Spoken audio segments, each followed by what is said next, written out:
Oh, just like that. Okay, never mind. It was only one win, Preston Thorne. But Gamecock baseball last night. Only one win, Bill. What are we talking about? We just laid out the premise. This win keeps us until tonight. Yeah, yeah, that's why I say it's only one win. From It history, started the no, Bill. run. We started. And I got to admit, Something is brewing. after John Whittle's discussion, after our discussion with him yesterday, okay, but a win is a win is a win, and you know what? We celebrate a win around here. We celebrate a win. Doesn't matter how you get it, whether it's a walk off, whether is it a walk off? it's a walk off. It ended the game. We're done. We walked off the field as the victors. We won. Ball game ended. No, that is an end. That is a walk-off victory. South Carolina last night. I tell you what, Jen, let's just go ahead and hit it. Hit the sounder. Let's celebrate a little bit. Our most important thing of the day. Now on the early game, let's kick off the show with the MITs, the most important things on the game. 6-5, Preston Thorne. 6-5. The Gamecocks beat number one LSU. That's right. We took down number one LSU last night. Had to feel good. Obviously, it's not going to change the direction of the season. Maybe it gives them momentum going into the SEC tournament. You do need to win two more here to, again, to avoid a historically bad season. You could get to 8. You could get to 8 victories, and that would at least tie the lowest amount of wins ever for a South Carolina baseball team in conference play. But they get the job done, and that's what matters most. Bill, you can't get to 8 before you get to 6. Can't get to, yeah, that's very true. See? So you can't get to 8 before you get to 6. Get the big one last night. Tried to make it as entertaining. Bill, my question, are the Cardiac Cocks back? This was last night. What about the midweek? Did we not forget what we just happened against Winthrop this past week? Did we not forget what's going on? Is something brewing? Is something happening with these newfangled Cardiac Cocks 2025? Unfortunately, I think we're well past that. Maybe I'm wrong. Maybe, who knows? We'll see. But that is the most important thing of the morning. South Carolina last night rallies and pulls out the victory in the 9th inning. Again, a walk-off. 2 runs in the 9th, Preston Thorne. 3 runs in the last 2 innings to rally. But the main thing is, as we said, trying to finish the year with some form of momentum to get into the offseason that can maybe lead you into next year. If you remember back in 2023, I'm thinking, yeah, 2023, men's basketball with G.G. Jackson, they finished with a little momentum. They were playing better at the end of the season. And I think that kind of springboarded them into the offseason, that springboarded them into 2024. I believe I've got that right, or 2023, 2024, as it kind of circled back around. And so maybe that's what you're fighting for here, is a little bit of momentum to springboard you into the next season. Maybe. I mean, that's a possibility. We've said that, every season it seems to be an entity unto itself, and these things, especially in the new age, are a little bit more separate than maybe they used to be. But more so just for this particular game and for this particular team, it's cool to see a team that's not good get something good happen to them. It may not happen tonight. It may not happen for the rest of the weekend. But for one night, they were able to celebrate. They were able to put their hard work on display and beat the number one team. I've talked about the idea that this season is going to be memorable to these players for all the wrong reasons. Well, when they're looking back, they can at least say, hey, remember that one time when we did this. So if for one night, for the folks that were in the stands, for the people that were listening, for the people checking their papers, the number one team comes in, the Founders, they walk out with a loss for one night, it's a reason to celebrate. We have all of that in front of us. We know what the future may lie, as John Whittle painstakingly pointed out yesterday. But for one day celebration. Yeah, and again, you want to build some momentum. I mean, it is what it is, but it's a good win last night. And for once, as you kind of said, they got the job done late in the game. That's now back-to-back games that they have been the one. Back-to-back, Bill. So you can't have a streak before you have 2. Good win for them last night. It's 2 a streak. Good to see South Carolina pick up a victory. Matthew Becker gets the victory there. Matthew Becker faces one batter, gets one out, and gets the victory in this. That's called efficiency. There's got to be an analytic for that, right? That's efficient pitching. I feel like there's I forget who it is, but last Friday when we were doing this, and they were coming off the 24-2 loss, and we Mhm. were laughing at the poor pitcher who had to take the L in that one. Uh-huh. Uh-huh. I feel like he's looking over at Matthew Becker like, really? You you come in, you face one batter, and you get the victory? What a difference a week makes. Yeah, and when you just brought that out, I guess I had blocked that out from memory. Yeah, remember the conversation last Friday was a little bit different. So good for them. Good win last night. That was our most important thing of the day there. Also last night, Patrick Pratt was put to bed. Yeah, Put him to sleep. It was a wrap. It's over. And I heard a controversial take this morning coming in. Is it time to part ways with Ovi? We'll get Patrick on next week to ask him that. That is a hot controversial take. Last night, almost immediately following the game, I don't even think they got off the ice. Basically, the Capitals were saying they expect Ovi back. I don't think he did not play. The Capitals, the Hurricanes were the better team in this series. I mean, they were flat out the better team. Mm-hmm.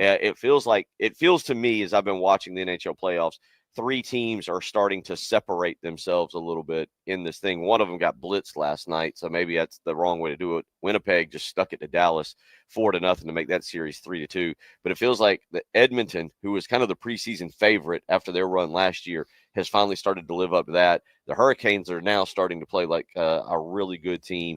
And then I was going to say Dallas, but again, Winnipeg just absolutely slapped them around last night 4-0. Then you got Toronto and Florida. I'm not even throwing the defending champions in there, but they need a little bit of a shout out too. But Hurricanes 3-1 last night. They take down the Capitals, so that advances them. They'll play the winner again of Florida and Toronto, and in that series in the NBA, we're gonna get us Game 7. Preston, the words you want to hear, the two best words of the playoffs. Game 7. Listen to these words. Game 7. Jokic, the Joker, SGA, MVP on the line. The two top leading candidates for the NBA MVP are going to a Game 7 in the second round of the playoffs. Can't draw it any better than how that looks. Jokic again last night. Oh, just a regular 29, 14, and 8. Just another day at the office for the Joker. SGA has a great game again. If you're talking about looking for the young stars or the guys who are in control of the league, those two dudes putting on a tremendous performance in these playoffs. So Game 7 is coming up. It will be very entertaining. Tonight, we will get Game 6 of Knicks Celtics. Must win.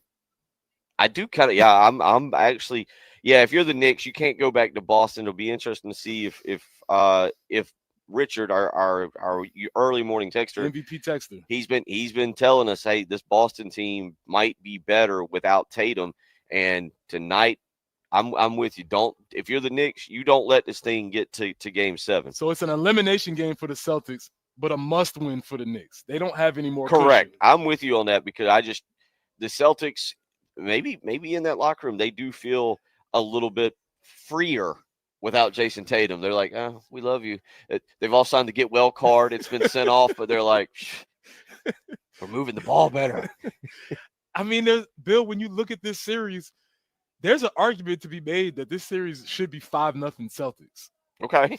It should be 5-0, right? Because the Knicks came back from tremendous deficits in the two games that they won earlier. I could see an argument where they're like, the Celtics have won actually 5 games in this series. Okay. So, all right. This is a must win for the Knicks. Must win but Bill, I'm going to tell you, from a sports fan perspective, if we want to see some entertainment and to watch Knicks fans flame out after losing a 3-1 lead, oh man, that'll be tremendous. So I'm all for whatever happens. So that's your playoffs from last night. Again, Denver forces a Game 7. Hurricanes wrap up their series. Dallas and Winnipeg. Winnipeg blitzes Dallas 4-0 tonight in the NHL. Toronto and Florida. Florida up 3-2. Also yesterday, we'll start with really good news. Braves win 5-2. They close out the series on the Nationals. They get back to 500 baseball. We did our chop talk. I know you had to leave yesterday, but kind of looking around at the Braves, bubbling a little bit, but they're still back. They still got to get some hitting going. There's a couple I mentioned specifically yesterday, Ozzie Albies, who got hit yesterday in the hand, and I think everybody about their heart sank when he gets hit in the hand, but he obviously was fine and ended up playing. And then you got to get Matt Olson hitting, but they now go to Boston. But they're coming off a 5-2 victory yesterday. Yeah, I guess I'll just keep saying that's the good news. The good news is they're playing better and they're still not playing especially well. So there's still a lot of room for growth, a lot of room for improvement. Acuna had on his first game an assignment, hit a home run, which was, I don't know if you saw the video. Talk about playing to an empty stadium. There was nobody in the ballpark wherever he was assigned. Small town USA, single A ball. It was it was funny watching Acuna walk that off, but he hit a home run in his first major league assignment. So that is something that's promising for the future. Yeah, he was 2 of 3 last night in his that last night was his second game. It was his first with the Gwinnett Stripers. Nice. Gwinnett Stripers. Nice. Make sure I say that correctly. So a good night for him. So yeah, you get him. Spencer Strider threw a simulated game out of the bullpen yesterday. So getting those two guys back, and that would be big when you get into the month of June. Also yesterday, PGA Championship taking place, and it was the Vegas hole. You ever had one of those? You know what that is? No, I don't know what that is. That's, you go to a tournament and they draw a circle. Usually it's about it's about 10 foot away from the hole. So it's a circle that's about a 10-foot circle around or away from the hole. I'm not sure how to exactly describe it. You might put $5 down to win 5. You might put $20 down to win 20. Obviously, if you hit it, you got to hit it in the circle. Well, Jonathan Vegas yesterday, 7 under. The big names struggling a little bit yesterday. Preston Thorne, Scotty Scheffler just 2 under yesterday. Victor Hovland 2 under yesterday. John Rahm 1 under yesterday. Some of the big names that you expected not making any movement yesterday at the PGA Championship. All I got from that was the fella Jonathan spells his name very interesting. Yes, that too. Very, a lot of letters. Took the scenic route to get to Jonathan, I would say. So we'll talk more about that this morning. We are live from Pro Swing, 4708 Forest Drive out here. You can come and hang out with us. Preston and I will be here till about 9:30, but the rest of the crew, they'll be here all day long, 6 a.m. to 6 p.m., and you can come on by again live at Pro Swing. They got the 4 bays set up. We got the TVs on. We'll get the PGA Championship going. So if you're out and about this morning, come on by, say hello, visit with us. Again, 4708 Forest Drive over here at Pro Swing, where you, again, can swing by the whole station. We'll be here all day long, 6 a.m. to 6 p.m., so don't hesitate to come by and see us. We'll get back into that baseball game. Let you listen to a little bit of highlights from that last night. You're listening to the early game.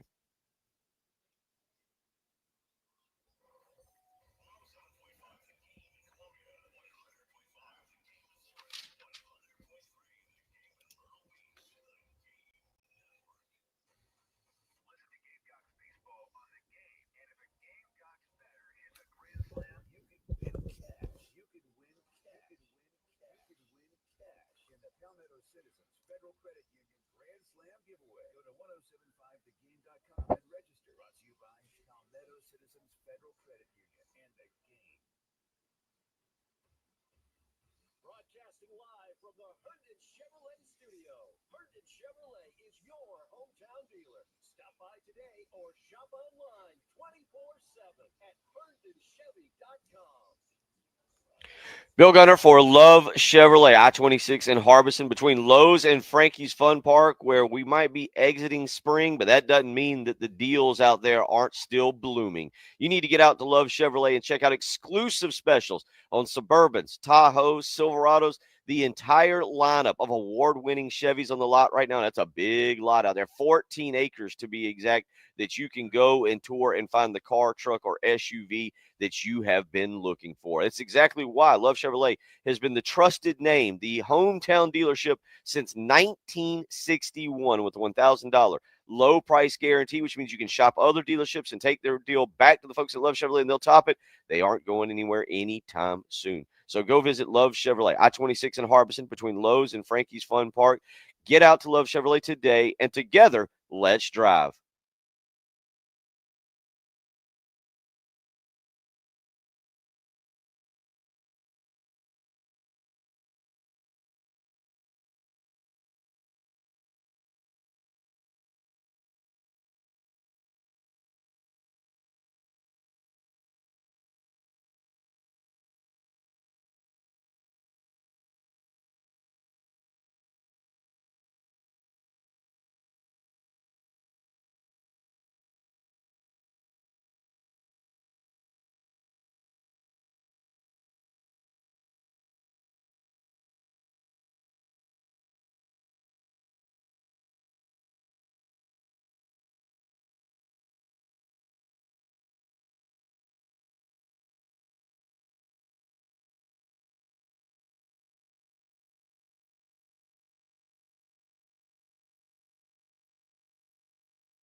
looking good this morning. Don't have any accidents to report. So let's keep it that way for your Friday.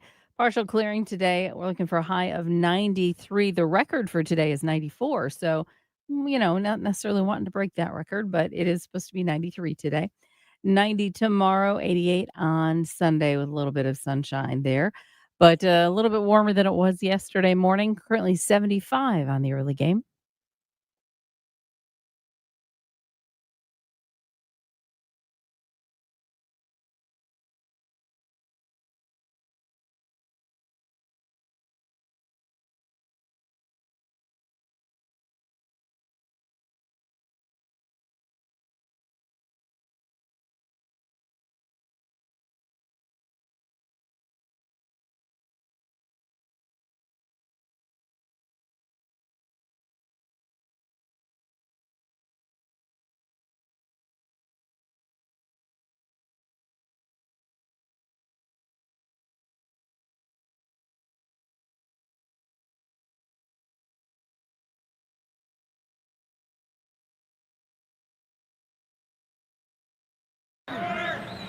That one gets away, and this will be a walk-off winner for the Gamecocks. Gamecocks win. That was the call last night. Preston Thorne, a walk-off wild pitch. And I know in Preston's questions here at the end of the hour, we're going to debate a walk-off. But it counts. I count it. We're taking all we can get right now. And South Carolina gets the W last night over LSU, and most importantly, clinches that old 15 seed. Clinched the 15 seed last night, Bill. It was a big game. If you were locked in like I was, you was watching the Missouri-Mississippi State game because we are battling Missouri for the bottom of the 16th spot in the SEC. Missouri loses. They lock down the 16th spot, and we have clinched the 15th spot in the SEC tournament, Bill. Big game last night. There was a lot on television last night, and if you were locked in and watching Mississippi State and Missouri, and you're not a fan of them, you were more than locked in. If seeding is on the line, I'm there. There was some seeding that was on the line. We had to take care of business first, then we had to go and check and see what Mizzou did. 15th spot, Bill. So what does this do? Let me ask you. You finish. I don't know what the vibe was like when you got to South Carolina, but for people that don't remember, South Carolina obviously 0-11 the year before you arrived, but they played better at the end of the 99 season. They were competitive against Florida. They were semi-competitive against Clemson. And I don't know if that kicks, because as I talked with John Whittle yesterday, to me, it's not about this year anymore. It's this is a wrap. People, as I said yesterday, and maybe you'll agree with me, bad years are okay. They happen. We're not used to it necessarily in baseball, but it has to be a bad year, not years, plural. You don't go 4-8 and then 2-8, whatever they went with Will Muschamp. It's okay. These things happen. Injuries happen. Things don't go your way. All right, this is a bad year for South Carolina. It can't turn into bad years, multiple, plural, counting for 2 or 3. Yeah, that's a solid point. I guess the only way that you stop it from turning into multiple years is to figure out what actually went wrong this year. Everybody has to be very honest, have open assessments, and look themselves in the mirror, as the cliche goes, and figure out, why didn't this year work? There's a bevy of reasons. Injuries kind of not being one of them. That's one of the scapegoats we usually have. And though there were some people that got injured, they have to figure out, why did this year go so wrong, and try and correct that. But to answer the question that you were posing, there was a vibe of, we're going to get this thing right as they move forward towards the end of this year. And if you were in there, you felt that things were happening. Now, obviously, that coach, that team, and that time were different. And I don't know if you can directly draw on that experience, but yes, there was a feeling of we're changing things. Culture is changing around South Carolina football. That's what has to happen here. Now, one other note from the week, we mentioned injury. Post game, Paul Mainieri saying that Ethan Petrie out for the weekend. So that's it. We will never see him again in a Gamecock uniform playing baseball at Founders Park. I'm under the assumption that he will move on to Major League Baseball. I think we're all under that assumption. I guess NIL can change things a little bit these days. You never know, but I think we're all under the assumption that we have now seen the last of Ethan Petrie playing baseball, probably for South Carolina, to be quite honest. But he's out. But again, to me, the big picture here is, how do you take last night? How do you take today? How do you take tomorrow, even whatever occurs next week? How do you take it and transform it into, all right, this season's probably over. What can we do to generate momentum for next year? And you kind of just hit on that. Well, you know there's going to be movement. You know the transfer portal's open. People are going to be leaving. But there is a freshman nucleus here that has performed. KJ Scobie being at the top of the list with the huge home run last night to even get him to that point. So there is a nucleus, and you have to convince those guys that this is where you want to be, and you can be the person, you can be the team that starts something. You can be part of something that changes and turns that particularly bad season into more of what Gamecocks have come to expect around here. Again, last night, in terms of the game, you mentioned KJ Scobie. And Jen, I tell you what, let's hear it. Here is his home run to get this thing within striking distance.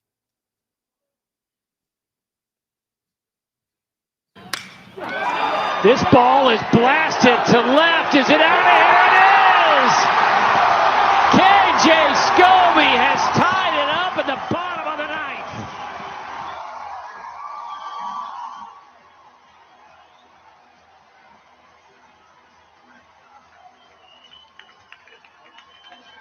I tell you what, as a freshman, that has to be one of the best feelings. Yeah, honestly, I was sitting on a changeup. I kind of assumed it was coming. He's been throwing it a lot first pitch, so I took a good swing on it and was able to get it out. So that's him last night. You mentioned it. All right, we're trying to be positive.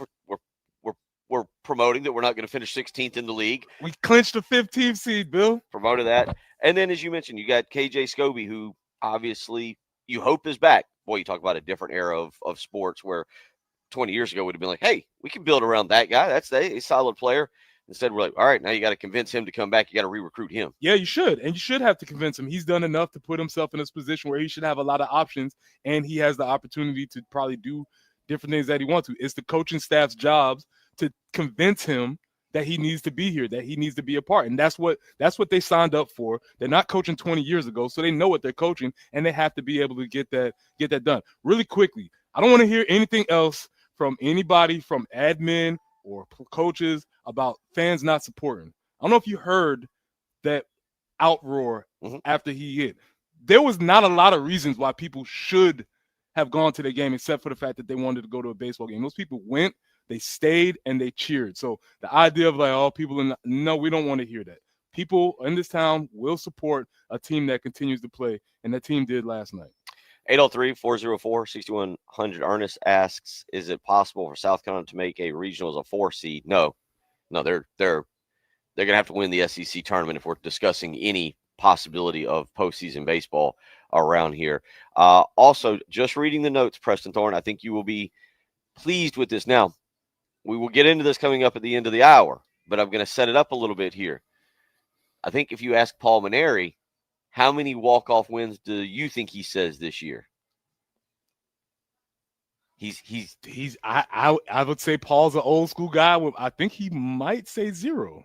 No. He's claimed, without giving you the answer, I have to. There's no other way for me to phrase the sentence. He's claimed 2 previously. Okay. But did admit that 1 might not count. I like it. The 7th inning walk-off run rule game earlier this year, he admitted that one might not have counted. He did count the KJ Scobie double against. I think it was a double. I can't remember. But anyway, he counted the KJ Scobie. I don't know. Double earlier this year. Now that was a walk-off. That was a. So he counted that one, and he's going to count this one last night. So that would be 3 for Paul Mainieri, 2 for me, and Preston's going 0. Goose egg. Yeah. By the letter of the law, Bill, we haven't had a walk-off. Now, we've been walked off, but we have not been the offender. Been grand slammed off. That wasn't a walk-off. That was something totally different of what happened at Texas A&M. But yeah, South Carolina with its, according to the game notes tell me, second time this season, walk-off victory. I disagree. Also, Gamecocks had 3 triples last night. First time since 2019, Preston, that the Gamecocks had 3 triples in a game. Okay. So, bats a little bit more alive last night. Pitching held on, did just what it had to do, and the Gamecocks pick up a victory 6-5 over LSU to give themselves a chance. Hey, number one, as Preston pointed out, they clinched the 15 seed. All right, good job with that. Also, it keeps them in the running for getting to 8 victories in conference play, which would tie the low water mark for South Carolina's history. Must win game. Must win. For a 6-22 team, this is what you define as a must win. Have we arrived at the biggest game of the year? Yo, we're playing them. Yeah. 803-404-6100 coming back. We'll get into a little bit NBA draft talk. Colin Murray Boyle's lottery stock. How's that looking? And a female former Gamecock making an appearance or making a debut in the WNBA. We'll tell you about that as well. You're listening to Preston Thorne, Bill Gunner, Jen Jensen, again, live from Pro Swing, 4708 Forest Drive over here. Come by and visit us today. You're listening to the early game.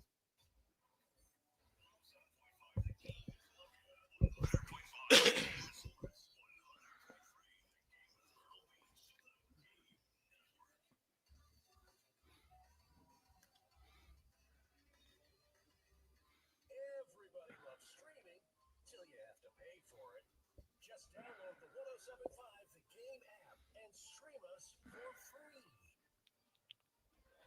Bill Gunner for the Mortgage Guru, Jacob Crowder and First Palmetto Bank. First Palmetto Bank, locally owned and operated right here in the Midlands. And so what that means is when you go to Jacob to inquire about the interest rates, the down payment, how much your monthly mortgage payment is going to be, he can get you quick and precise answers. That's exactly what he did for me about 5 years ago. Put me in that condo on Lake Murray, helped me get a great interest rate. And right now, let's be honest, those interest rates, they're kind of bouncing all over the place. So you need to call the Mortgage Guru today and see what options are available for you. If you're thinking about refinancing, if you're thinking about purchasing, whatever you're thinking about doing, maybe you want to build, Jacob Crowder and First Palmetto Bank can help you with that. Just give them a phone call.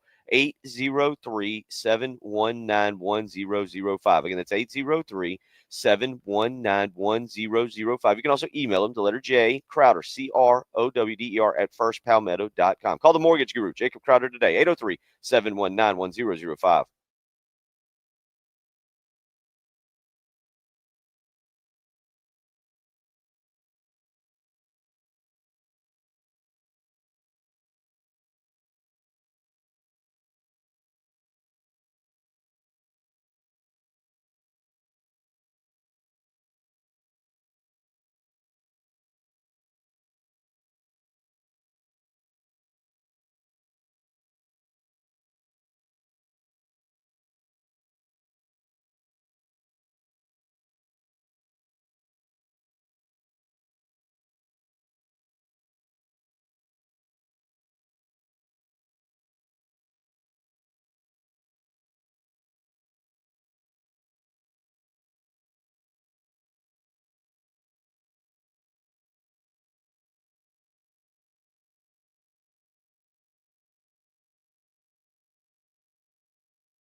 We have an accident to mention, Bushbury Road between Crystal Springs Road and Highway 302.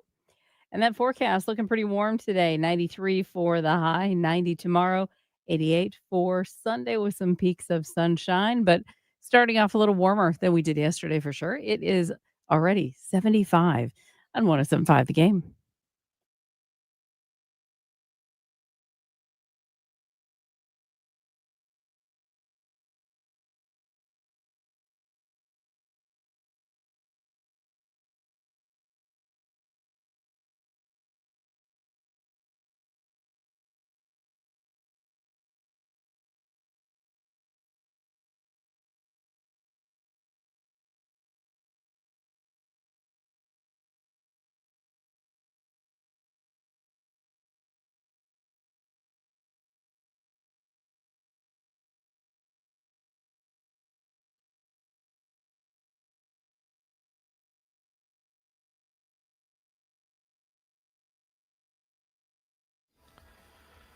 .34 on your Friday morning, May the 16th. Hope you're up and doing well this morning as we are live from Pro Swing, 4708 Forest Drive, and getting ready for another great day of the PGA Championship where it's going to be a lot of fun. Come by and hang out. We will be here all day, so you can come by, play a little golf, watch a little golf, talk a little golf, and you can even talk a little bit of Gamecock baseball. It's a good day to talk Gamecock baseball, Preston Thorne. Better get it while you can. Get it while it's hot. Get it while it's hot. Do it while you can. We've been here all year. You know you've been here all year. Better celebrate while you can. All our postseason goals are in front of us.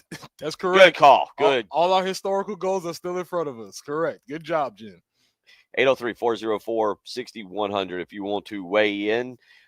Some basketball news. Yesterday, well, Sanaya Fagan getting some good news. Jen, let's hear the audio instead of us just talking about of Sanaya Fagan getting good news.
So that is the good news for Sanaya Fagan there making the team. Yeah, that's especially essential because I don't think people really understand how difficult it is to make a WNBA roster because there are not very many teams. There's not many roster spots.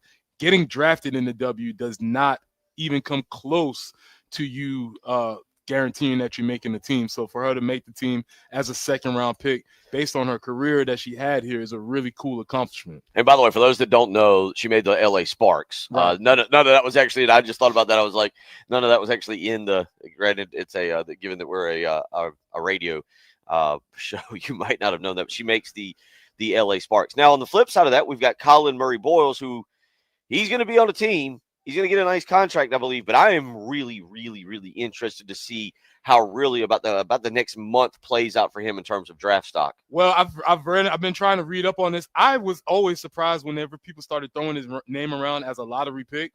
I just was like, okay, I've seen him play. I thought he was really good. I didn't know if I saw the same types of things as lottery pick, but that momentum continued to build until this combine.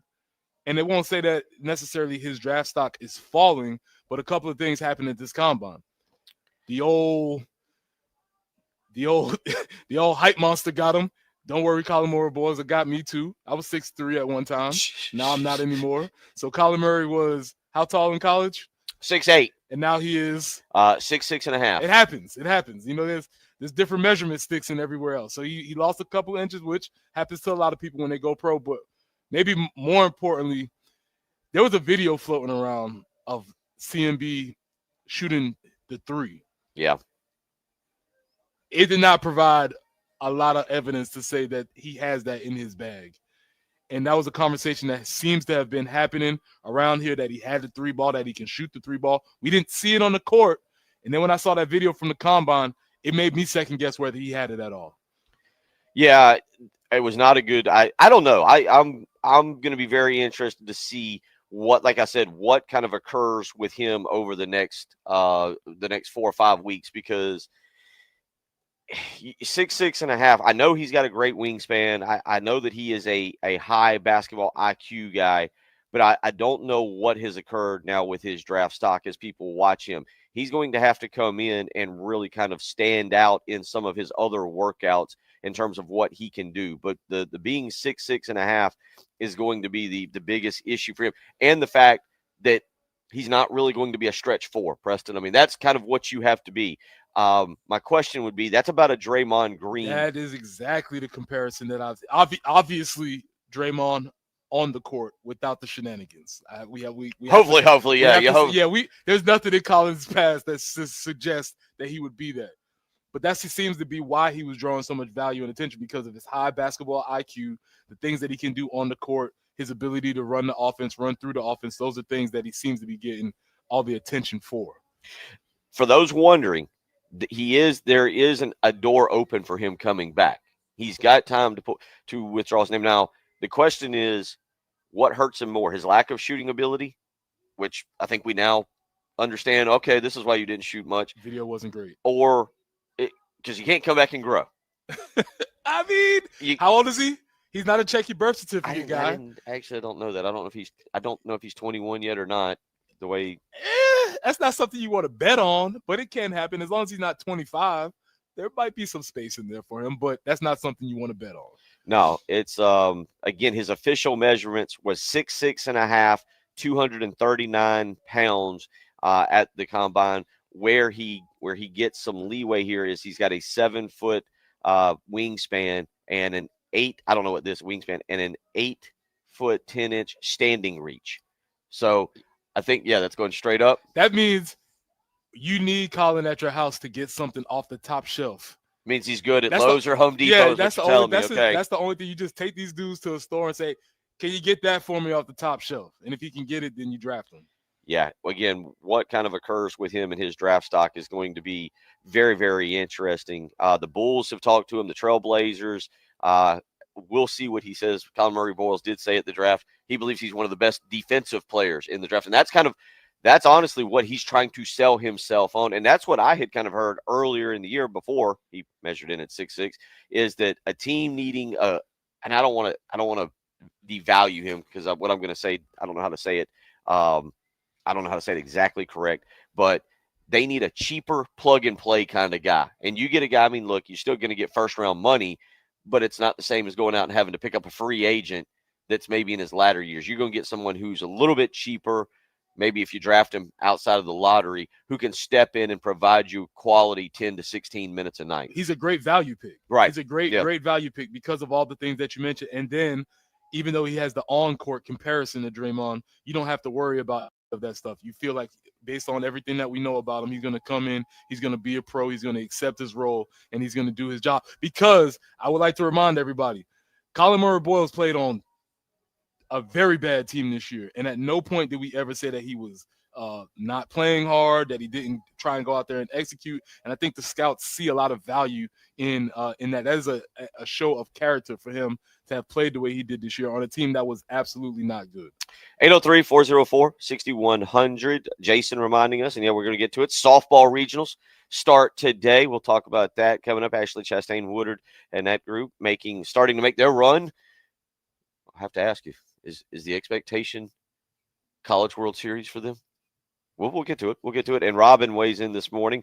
Says, please wish Saxagatha Elementary a good field day. Oh, big day today. A lot of folks need to be getting ready today. I would love to hear about the events that they have. 6th grade field day. when I lost to Rodney West in the softball toss is a seminal moment in my athletic career. Rodney, I'll never let you forget that. 803-404-6100. Again, Bill Gunner, Preston Thorne, live from Pro Swing, 4708 Forest Drive over here. Hanging out all day long. You can come by and hang out with us. And we'll be broadcasting here, getting you ready for the PGA Championship, the softball regionals tonight, and Game 2 of South Carolina LSU, which when we come back, Preston's questions. What is a walk-off? Was it a walk-off? The important things must be known. You're listening to The Early Game.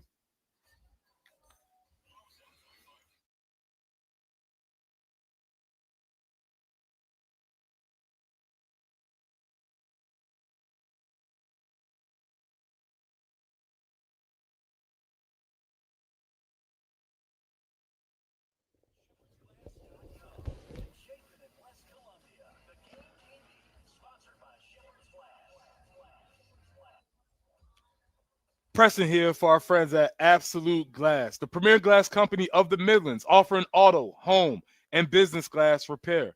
So if your glass is damaged, shattered, cracked, or broken, they can handle the job.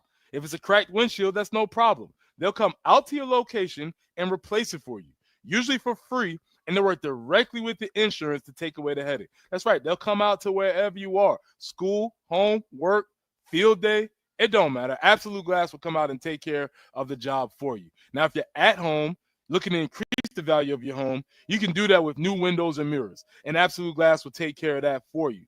As you hear me say all the time, if you can see through it, Ray and Marianne at Absolute Glass can do it. So check them out online at AbsoluteGlassInc.com. That's online at AbsoluteGlassInc.com.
Gamecocks win.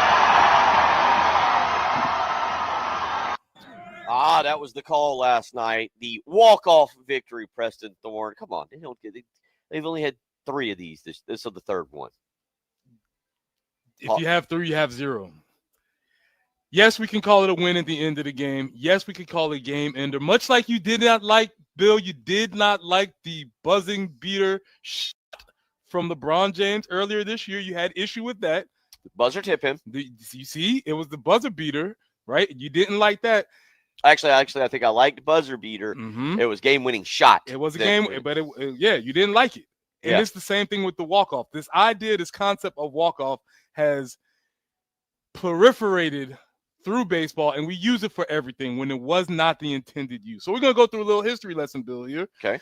Dennis Eckersley, famous Oakland A's closer, if you remember him, was the first person to utter the words walk-off.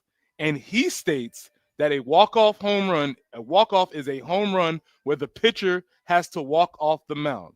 Obviously, Dennis Eckersley knows a little bit about that. Shout out to Kirk Gibson. Remember that?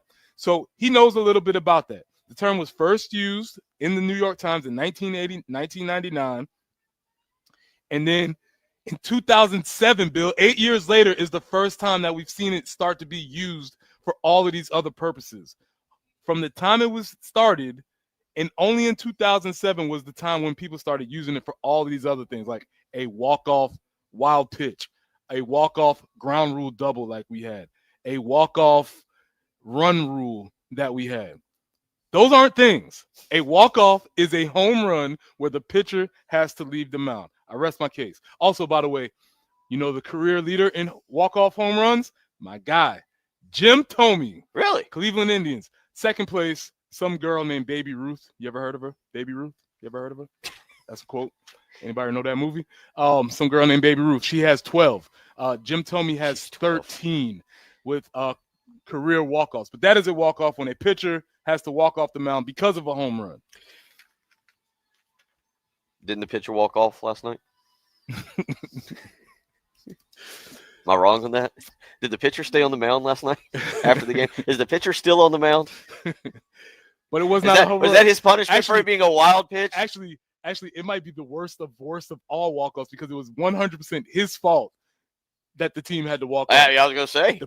The hitter didn't have to make a swing. The catcher had no shot of catching that. But it was a very bad pitch. Pressure got to him. It was a tough spot. So there was a walk-off. But that's not all of that to lay out this, Bill. This is the question.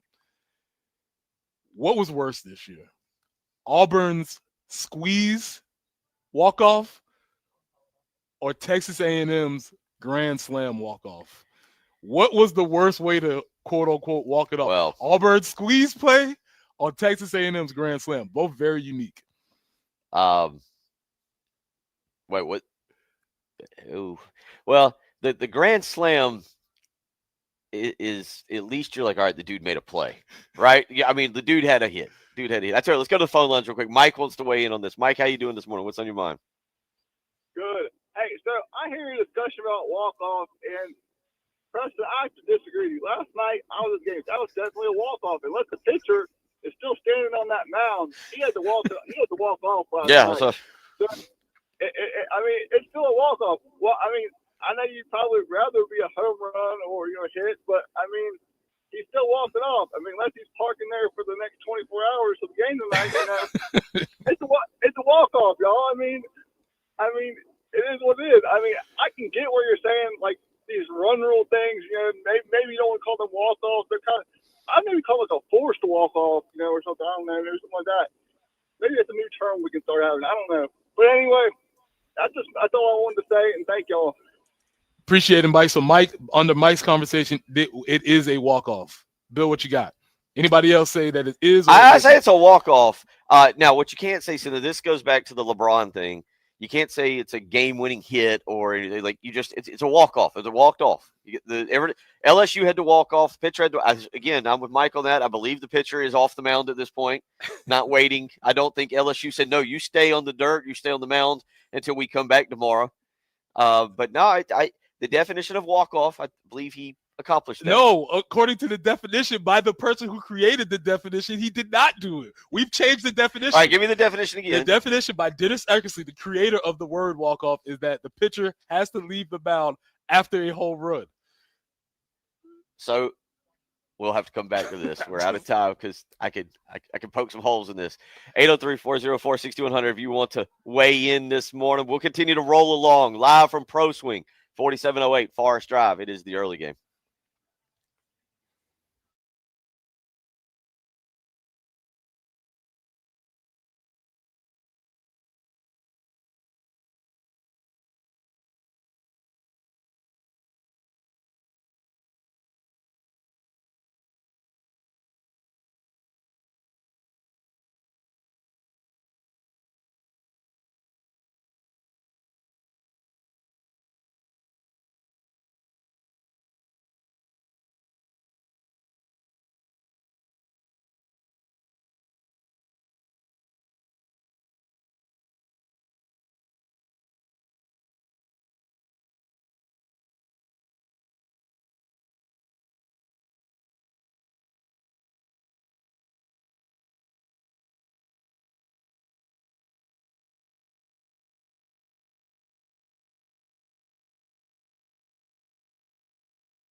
Bushbury Road between Crystal Springs Road and Highway 302. Report of an accident there. And I-26 eastbound there at I-20. We also have the report of an accident. 93 for the high today. The record is actually 94, so could break a record today, maybe. Just kind of nice to see some summer-like temperatures, though. Tomorrow, 90 will be the high, 88 on Sunday. Starting off your morning at 75 on the early game.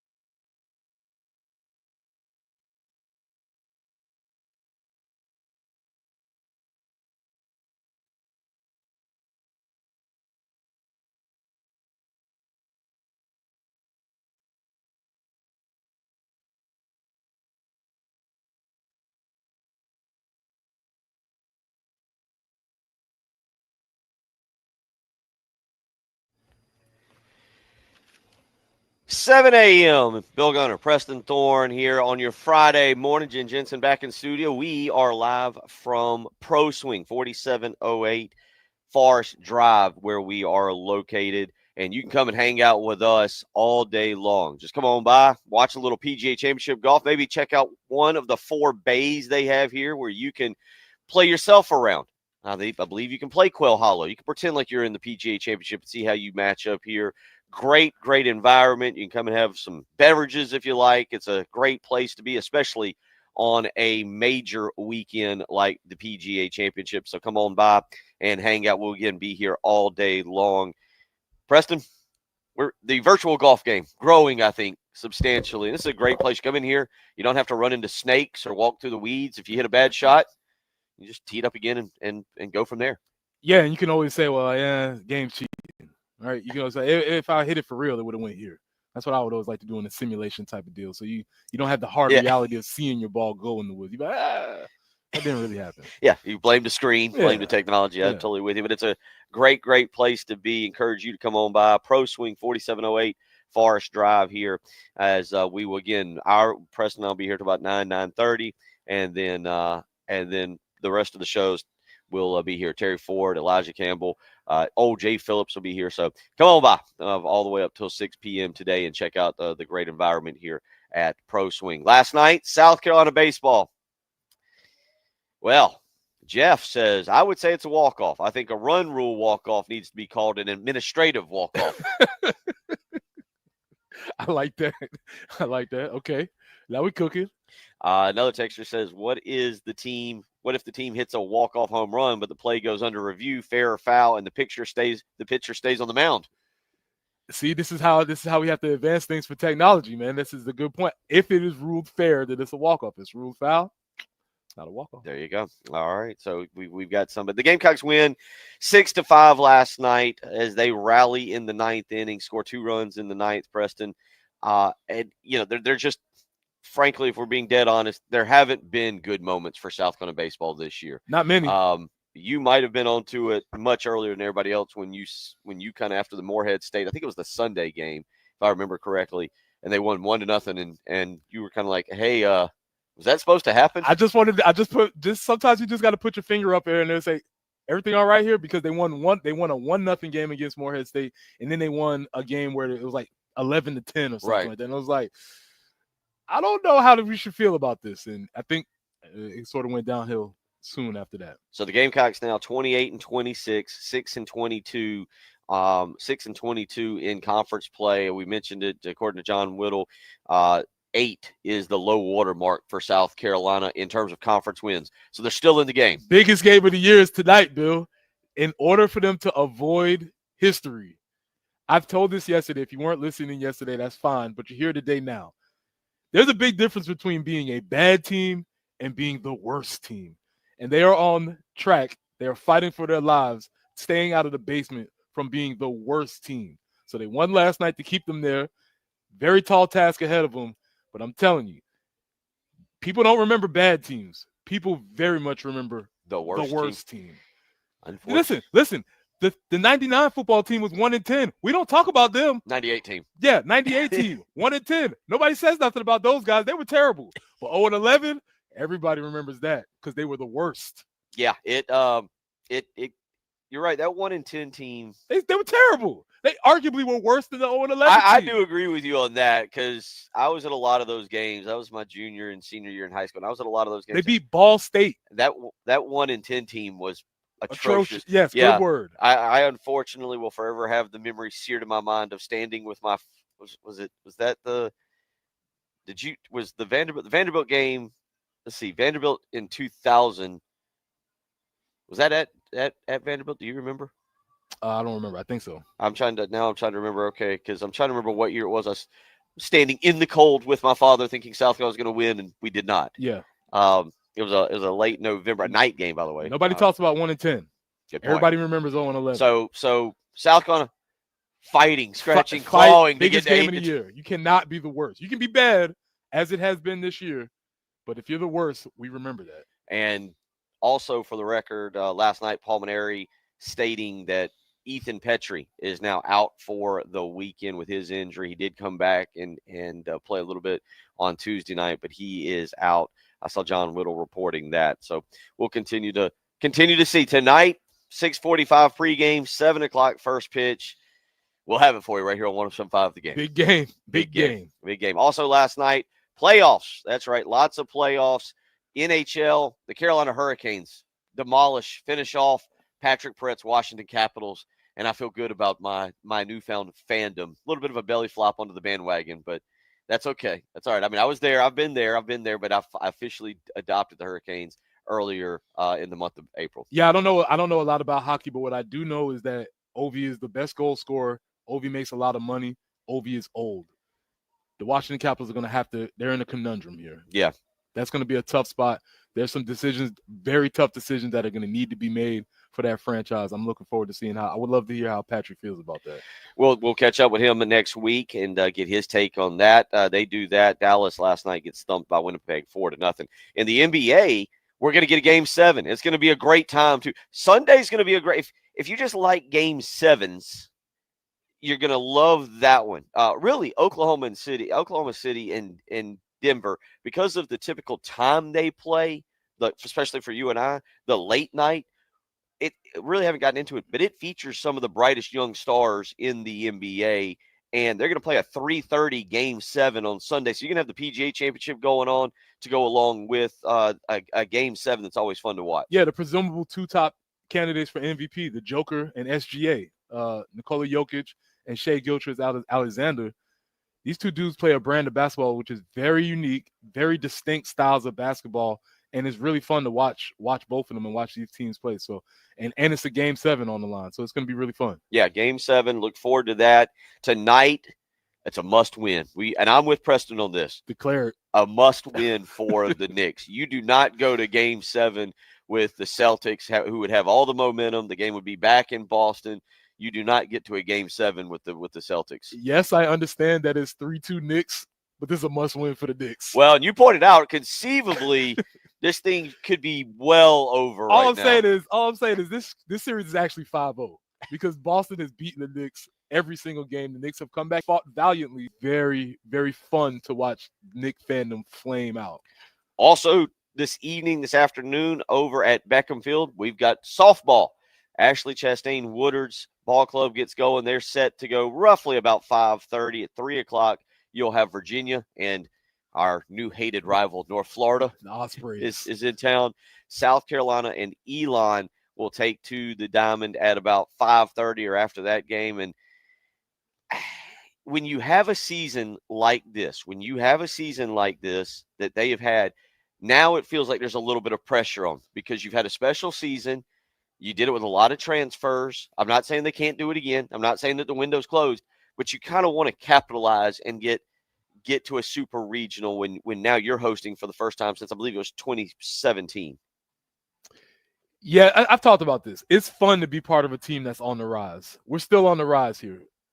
Making it out of the regional because we're hosting it, we probably need to do that. Yeah. Need to do that. I mean, not saying it would be a disappointment because we've had a lot of fun this season, but in order to sort of clinch the season and make it feel like it was real, need to advance out. And, well, and as a matter of fact, they would then host the super regional. And that'd be fun. After that, I would be satisfied. And not that I matter because I'm late, obviously, to the softball party, but I do think getting that would solidify and make it feel like it was real all year.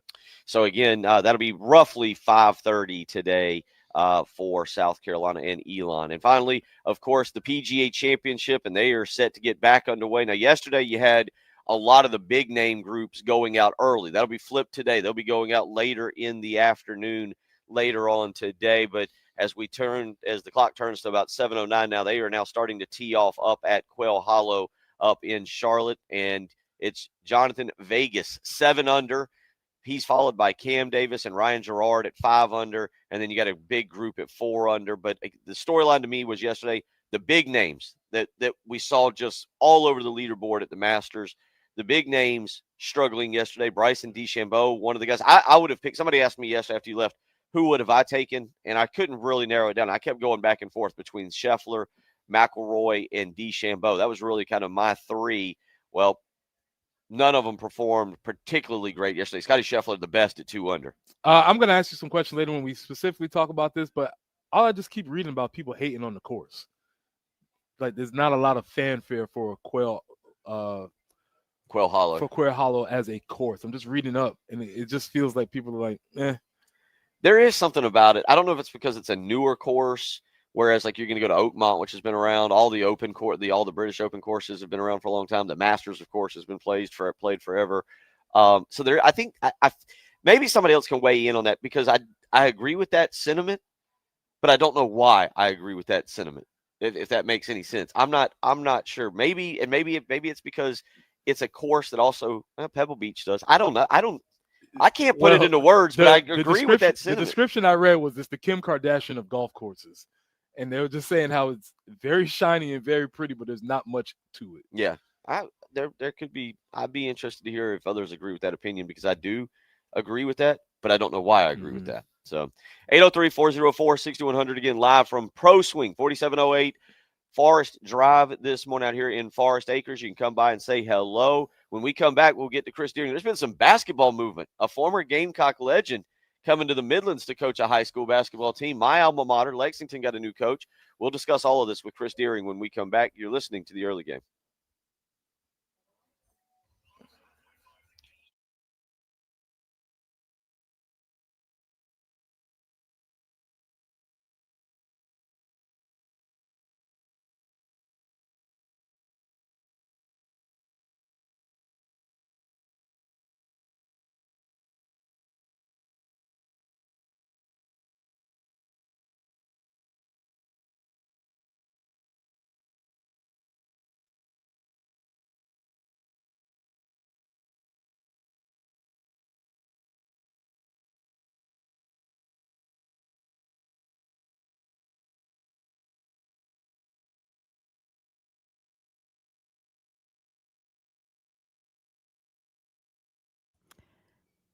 They say perfection is a journey. Well, that journey to update a couple of bathrooms in our home led us to Carolina Stone Craftsman just outside Columbia in Chapin. We've got there the first time, toured their fabulous showroom, which is amazing. Learn more about marble and granite and quartz and which might be the best options for us in those different bathrooms. And they were fantastic from start to finish in the process. I encourage you to reach out to them if you do need any kind of cabinetry, and even if you're looking for some kind of hardscapes outside. I'm watching a neighbor right now having some hardscapes put in. Absolutely beautiful work there. So they can help you with so many different types of stonework. And like I said, with our countertops, every step of the process was great. If you need countertops for your kitchen or bath, I encourage you to reach out to Carolina Stone Craftsman. Tell them Jen Jensen sent you. They are family owned and operated just beyond Columbia in Chapin and beyond your expectations. Visit them online, carolinastonecraftsman.com.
Bushbury Road between Crystal Springs and Highway 302.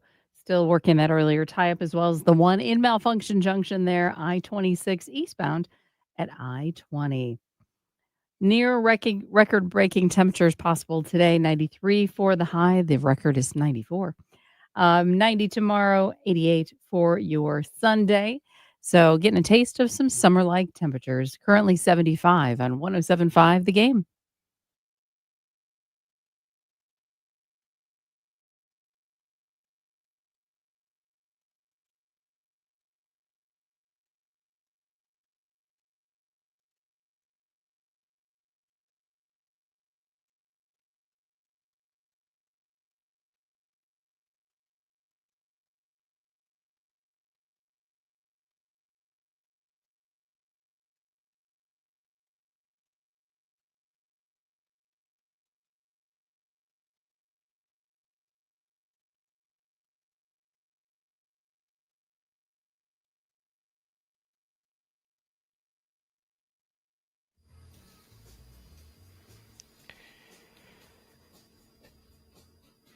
$7:18 on a Friday morning. Bill Gunner, Preston Thorne, live from Pro Swing, 4708 Forest Drive. If you want to come by and hang out with us as we hang around and maybe hit some golf balls here in just a little while and get the PGA Championship up and going. Join now, though, as we do each and every Friday on our high school highlights of the week. We don't have many of these left, Chris. It's almost time for a little summer vacation, although I know with Prep Red Zone, you're going to be going around and checking everything out. But state championship weekends are basically upon us. We are trying to wrap everything up. We've got some basketball news to get to, so a lot going on. Yeah, I mean, this is a crazy time of year. A lot's happening in a lot of sports. You got the track and field championships this weekend.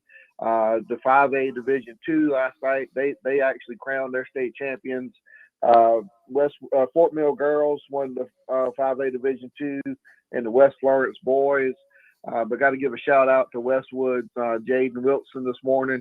He won the 100, 200, and was part of the 4x100 relay team that won a gold medal. So good performance by him last night.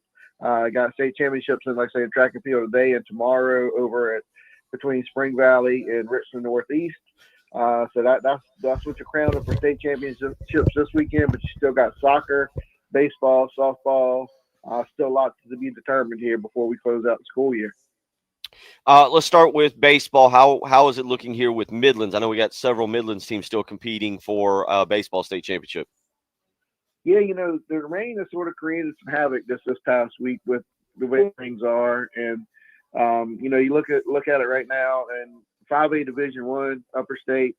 I think Blythewood and Lexington might be on a collision course to play in the best of three Upper State Championship Series next week. Blythewood has to beat Burns. Lexington has to beat, I believe, Dorman.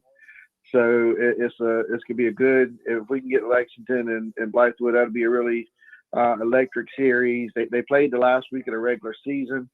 Played twice. They split those two games, so two evenly matched teams there. So a lot going on with that series. Hopefully next week. 5A Division II. The one that's really sort of behind the schedule is Chapin. They didn't play their first game until Wednesday because of rain. A lot of teams in that bracket started on Saturday, and so they might end up playing 5 games in 6 days if it pans out. But Chapin is still right there in the mix with that one. They play Lucy Beckham tonight. The winner will go to West Florence. Somebody would have to beat West Florence twice at this stage of a game, and they don't do it like they used to in the old days. And I didn't even realize they changed this till recently.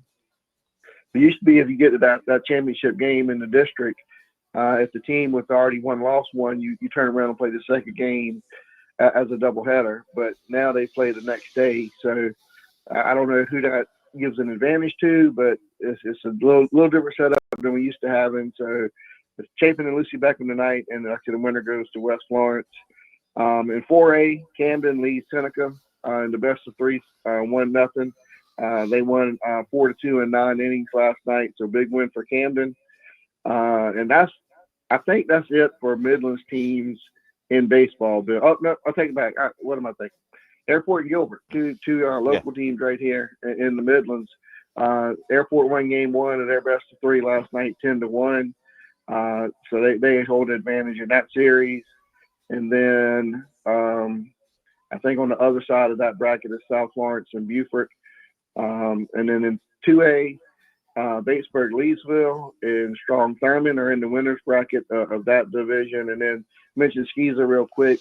Ben Lippin and Hilton Head Christian, they're tied at 1-1 in their best of three series for the state championship. They will play a deciding game on Friday or tonight in Orangeburg.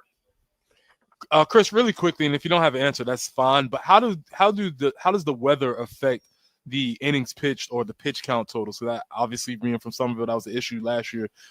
How does that change anything, or are there rules in place? What's going on with that? Well, the rules are the rules. I mean, the rain does not really affect that. On the 5A Division II side of things, Berkeley is still playing because I had some text messages last night from some coaches down there. They played North Myrtle Beach tonight. North Myrtle Beach would have to beat Berkeley twice. They did have to throw their ace. They were trying to hold him out. He didn't start the game last night, but he had to come in and finish it off. So he threw 66 pitches, so he's done. They can't use their top guy in either of the games against Berkeley if it goes to 2. So they have to throw their number 2 guy tonight against Berkeley's number 1. So it affects teams when you get rained out. I know Chapin, again, that was the big one because where everybody else started on Saturday, Chapin didn't play their first game till Wednesday. I guess the field conditions were just really bad up there, and they could be behind. Like I said, they play tonight, and if they win, they got to go to West Florence and win 2. So their pitching will be, they'll be go down well in the depth chart of their pitching if they can pull this off. Yeah, and shout out to Chapin there again, representing. You mentioned Airport and Gilbert as well. So a lot of great baseball. Let's shift over to softball very quickly here. Give us a little rundown quickly on the Midlands teams in softball. There you got again Lexington's in 5A Division 1. There I think they play play Dorman, or maybe the winner of Dorman Burns for the upper state. Division 2, no local teams in the 5A. But 4A, you got AC Flora and York. They play in a double elimination still, not the best of 3. They're both in the winners bracket. Hartsville and Gray, they're still playing in the lower state. Again, double elimination. They play in game 1 tonight because that got pushed back a little bit because of rain. And then 3A, 96 and Pillion, they're playing tonight. And Chesterfield Saluda. So again, a lot of Midlands teams still alive for a chance to play for a state championship. Let's try and get to this real quick and maybe come back to the playoffs. But some basketball news. Let's start with my alma mater, and Brooklyn Casey involved in this too. But Robert Wells comes over from Brooklyn Casey to take over at Lexington. Your thoughts on that? Yeah, great hire for Lexington, I believe. Robert Wells is really going to energize that program. He's a well-known coach in this area with Brooklyn Casey, I think, for 13 years. Took them to, I believe, the semifinals a couple of times. Just a really good coach. Didn't realize this. I actually was over at Lexington today. He got hired. He played baseball for Brian Hucks at Brooklyn Casey. He went to Brooklyn Casey. He coached at Brooklyn Casey. So he played for Brian Hucks. So probably well known in the coaching circles over at Lexington. So I think that's a really good hire for them. I think he's going to do well at Lexington. I know he's had a couple of parents meetings already. So I think he's energized. He's where his kids go to school. So that's going to help them as well, be around his family a little bit more. So I think that's just a great hire for Lexington basketball going forward. And replacing him at Brooklyn Casey is a Gamecock legend, Larry Davis, coming back to the Midlands. Yeah, Larry Davis was coached in high school. He was in college the last 3 years. He got the Brooklyn Casey job. He was very successful at York Prep before he took the college coaching job. I expect him to come in and do really great things at Brooklyn Casey. I talked to Wells that day when I was over at Lexington. He's got that Christmas tournament. It was the Casey Round Ball Classic. He wants to bring it over to Lexington with him. Obviously, we have to be renamed, but let's see if Larry Davis gets something going at BC as well, because that was a well-run tournament for the Christmas break around here. But yeah, I think Larry Davis has to do great things at BC and keep that program going in the direction that Wells had it going. So that's kind of the big news there. Give everybody a little bit of a breakdown. You've got Prep Red Zone is going to start really pumping out some content here. As well, I went with Cameron yesterday to watch them practice before I went to cover Carolina baseball last night. We'll be on campus for a lot of spring games over the next week and a half. Sunday, there's a big combine. Top 152 seniors in the state will be over at River Bluff on Sunday for a sort of a Shrine Bowl coaches, North-South coaches combine to get one last look at these kids before they go off to various college camps over the summer. So we'll be staffing that.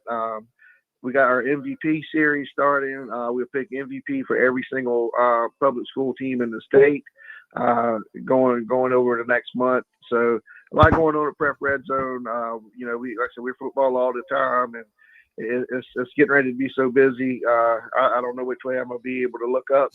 So I'm going to try to get there a couple more practices next week before starting the MVP series the week after that. Chris, we always appreciate you taking time out each and every morning. I know we're wrapping things up. Before you know it, we'll be back in August talking high school football, but we always appreciate you joining us each and every Friday morning for our high school highlights of the week. Yeah, I appreciate it. You guys have a great time over there at Pro Swing, and hit them far, hit them straight. We just hit them far here. If we don't hit them straight, you know what? It really doesn't affect us that much here. It's a good, great venue to be at. Yeah, I hadn't checked it out yet. I've been right there beside it before, but I need to get in there and check it out before too long. Please do come by. Maybe next time we're here, we'll get you here with us to hang out just a little while. Have a great day, buddy. Look forward to catching up next week. All right, thanks, y'all. Have a great weekend. Appreciate it, Chris. Take care. Chris Deering, the high school highlights of the week. Congratulations to everybody competing for state champions right now. We'll come back, get back into a little bit of PGA Championship. A couple people weighing in on this, on the course thing. I'm love to hear the conversation because I just read some things and I'm curious to know what the issue is. We'll get back into that a little bit. You're listening to Preston Thorne, Bill Gunner, Jen Jensen back in studio. It is the early game.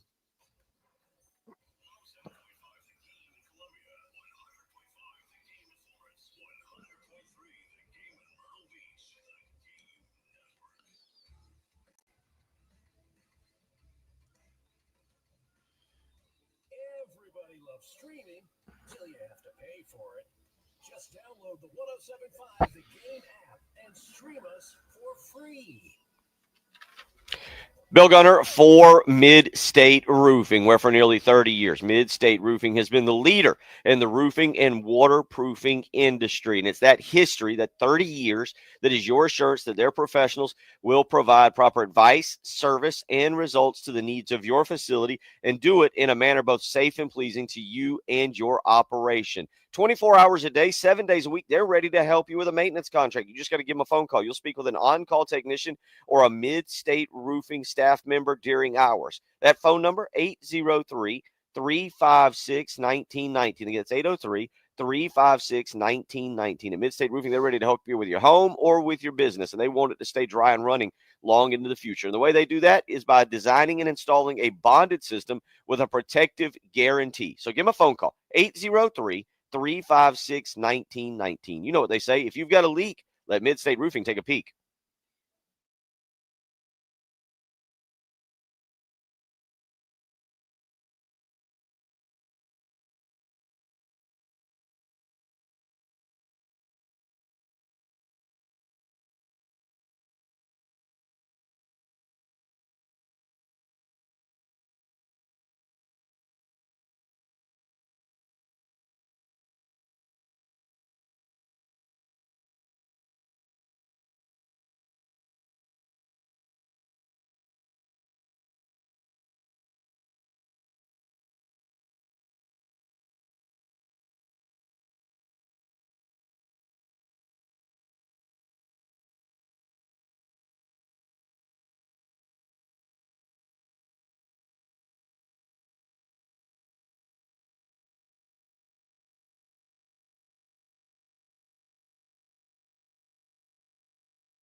Malfunction Junction still earning its name this morning. I-26 eastbound at I-20, an accident. 302 near Columbia Airport Expressway. There's also an accident. And 93 is the high we're looking for today with a mix of clouds and sun. We will see 90 tomorrow, 88 for Sunday. But I'm telling you, we're starting off the morning, a little bit warm right now. 74 currently on 107.5 The Game.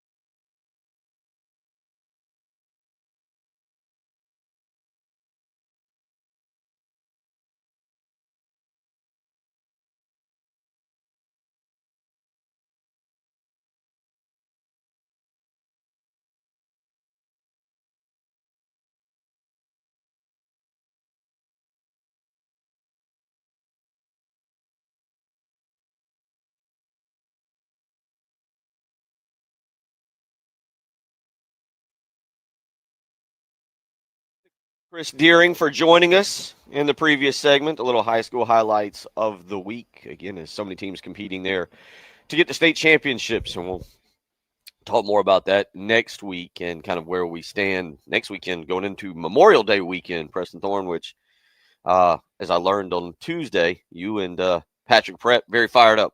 College lacrosse weekend. Yeah, I'll somehow land on the games. I will watch the games. Like I said, I really got into lacrosse because my younger cousin was really good at lacrosse, and so I got into it via him and got a chance to watch him play at a couple of different venues. So I frequent it. Okay, all right, yep. So we got that, but next week we'll lead you into Memorial Day weekend, and that'll be one of our final segments with Chris Deering as we wrap up the high school athletic and academic year here in the state of South Carolina. 803-404-6100. How you can weigh in. So a couple people weighing in on this, and it's interesting. Jay from the Interstate says, I think people have, I think the problem people have with Quail Hollow is the architecture. Beautiful course, but it's just a long golf course, no shot shaping holes.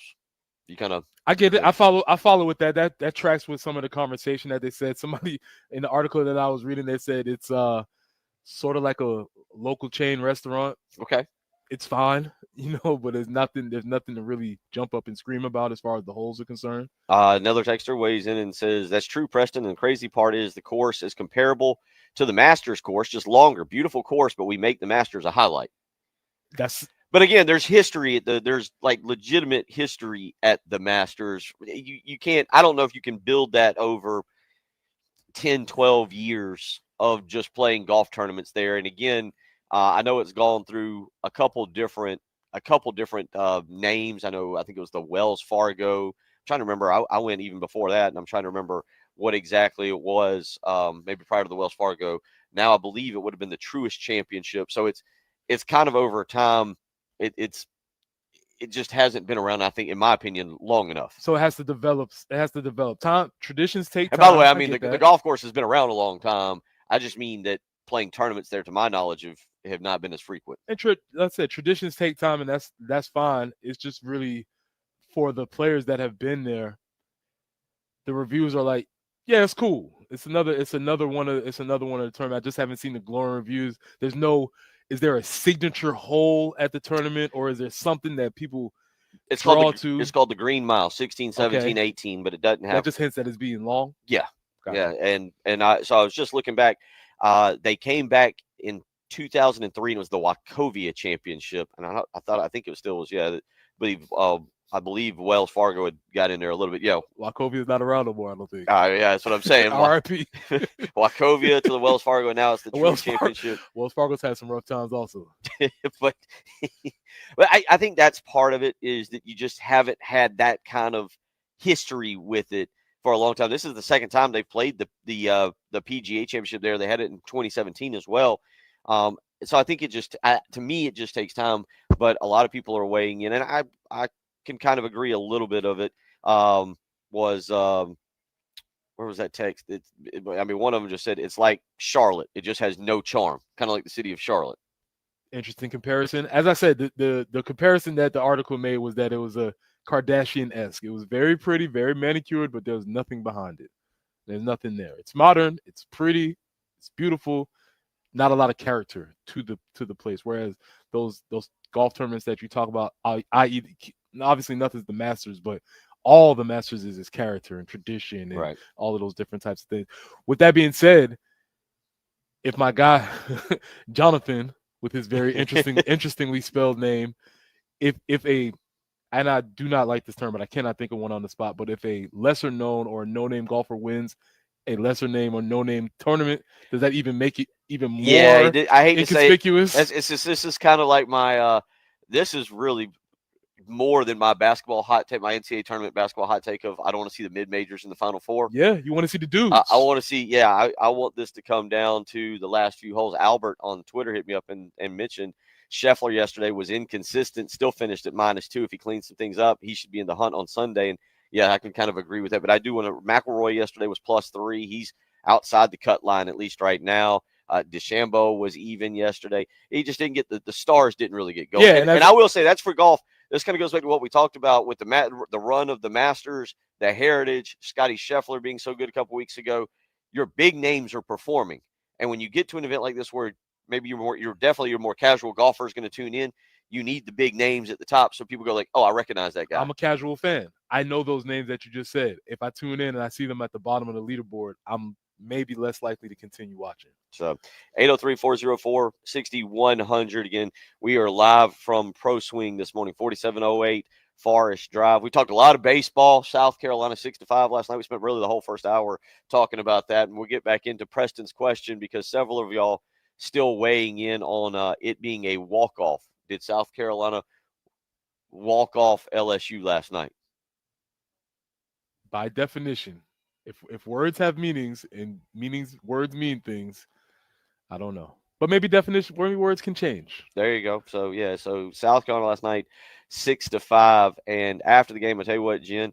Let's get a little bit of Paul Mainieri real quick. After the game, Paul Mainieri talking a little bit about the victory and really just Preston from his standpoint, and I do really get it from his standpoint. It's kind of a matter of like a little bit of relief, right? Getting around to having a little bit of relief when you have so many things go against you. Well, if you look at how the season's been going, yes, just to have a little bit of a reprieve from the misery that has been this season is what you want. So, Jen, let's play, though, number 9, because if you've seen the video, Paul Mainieri didn't really show much emotion after the game. Here's clip number 9, Jen. This is, again, Paul Mainieri yesterday showing no emotion after the victory. When I was a young coach, I was like, jumping with every pitch, you know what I mean? But, as the years have passed, I've learned to control my outer emotions a little bit more. And, I was excited. I was very happy for our players and for our team.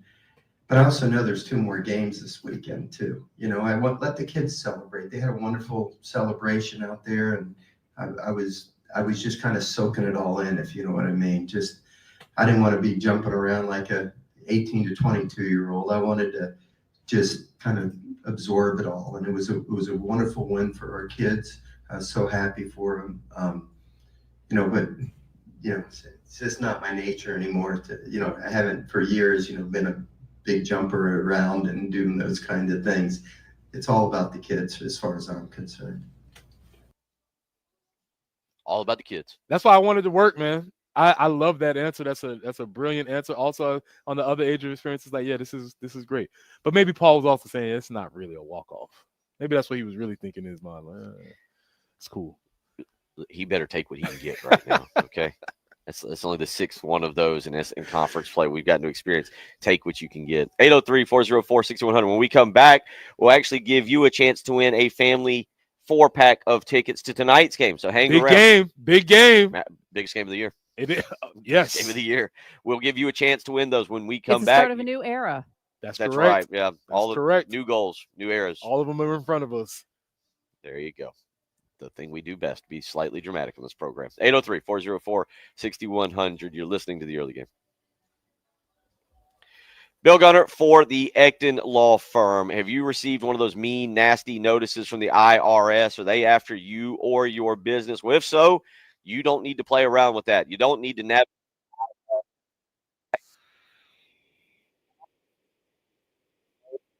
today. 91800. They have a local team dedicated to resolving your income or business tax issues for good. But you've got to take a little bit of initiative and make that phone call. And time is of the essence. You don't want the IRS breathing down your neck. You're ready to get that solved and resolved. So call today, 803-771-9800. Again, give John Ecton and his team a chance to help you with any of your business or personal income or tax income problems. 803-771-9800. Call the Ecton Law Firm today. Tell them Bill Gunner sent you.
That one gets away, and this will be a walk-off winner for the Gamecocks.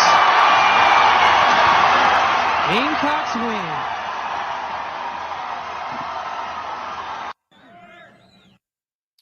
That was last night, South Carolina 6-5 victory over LSU. We talked a lot about that this morning.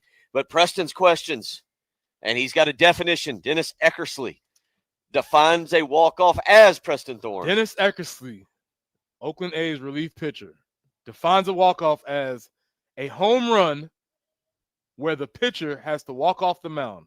That was the initial definition, and Dennis Exley is the first person in recorded history to use the term walk-off. Since that term was used, we've expanded the definition to encompass a lot of different ideas of what a walk-off is. And my argument is that a walk-off can only be a walk-off if it's a home run. But I could be wrong, and I'm open to hearing what everybody else has to say. 803-404-6100. Let's get out to the phone lines. Ray wants to weigh in on the baseball team. Ray, how you doing this morning? What's on your mind? Hey, good morning, guys. Good morning. Hey, just want to give a little love to the baseball team. They've had a really tough year, but did watch the game last night. Scobie's a freshman, correct? Correct. Wow, that's great.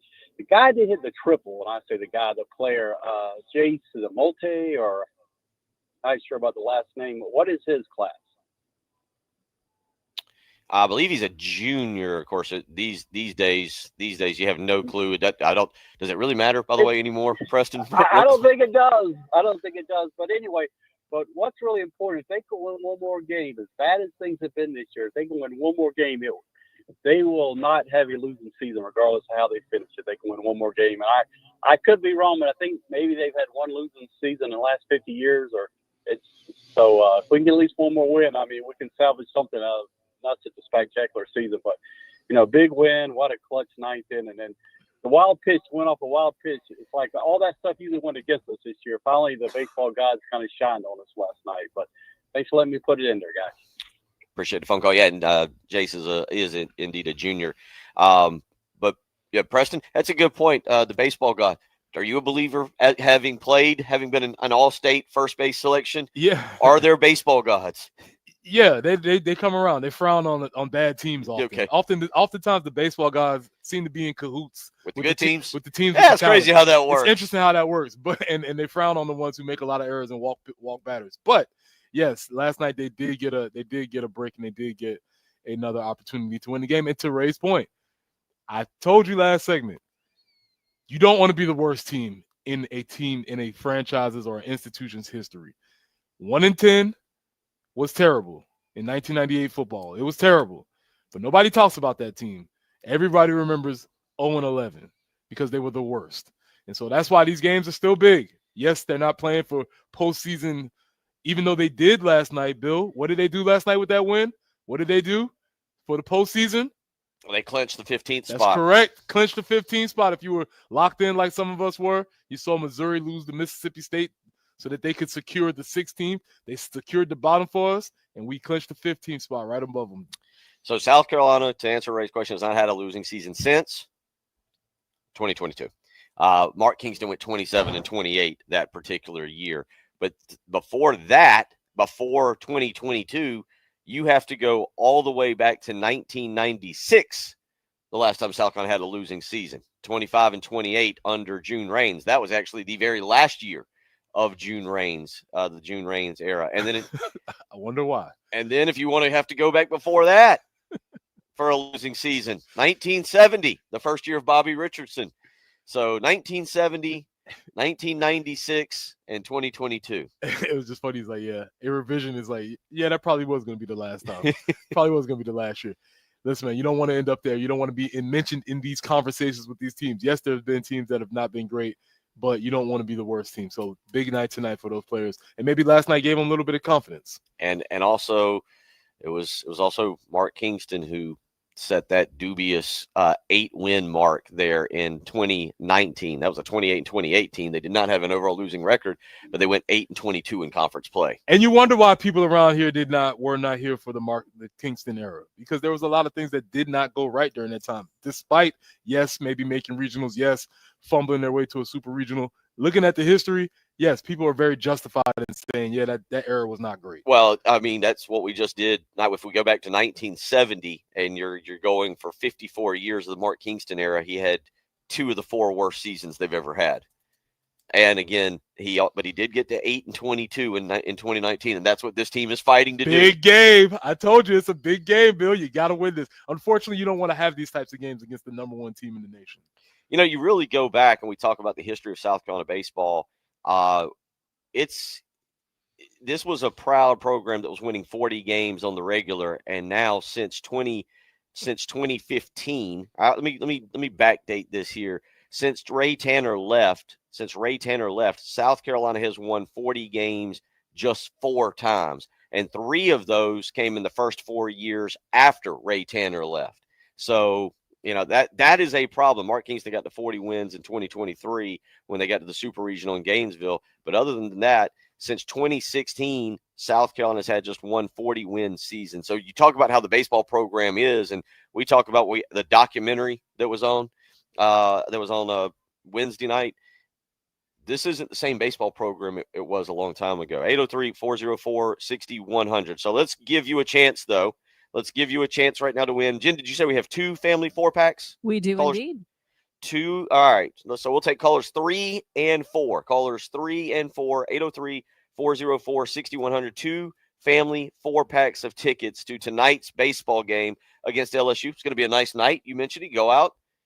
Free concessions would be, I think we're going to stump for that now at Carolina games. That would be a good way to do it. But give us a call. Callers 3 and 4 right now. You can win a family 4-pack of tickets to tonight. Out here on Forest Drive, come by and see us. You're listening to the early game.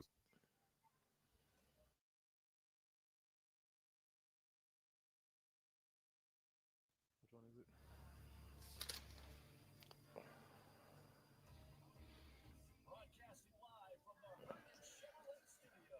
Herndon Chevrolet is your hometown dealer. Stop by today or shop online 24/7 at HerndonChevy.com. Bill Gunner for Zerorez Carpet and Air Duct Cleaning. And the kids are starting to wrap up school, and that means they're going to be home all summer. They're going to be tracking in some grass from outside, some dirt. They'll probably be rolling around in the yard, and then they bring it in, and it gets all over the carpets, the rugs, the tile, the upholstery. So you got to keep it clean. How do you do that? You call the cleaning pros. It's Zerorez Carpet and Air Duct Cleaning with their patented ZR water technology that keeps your carpets cleaner longer because they don't use a sticky, soapy residue.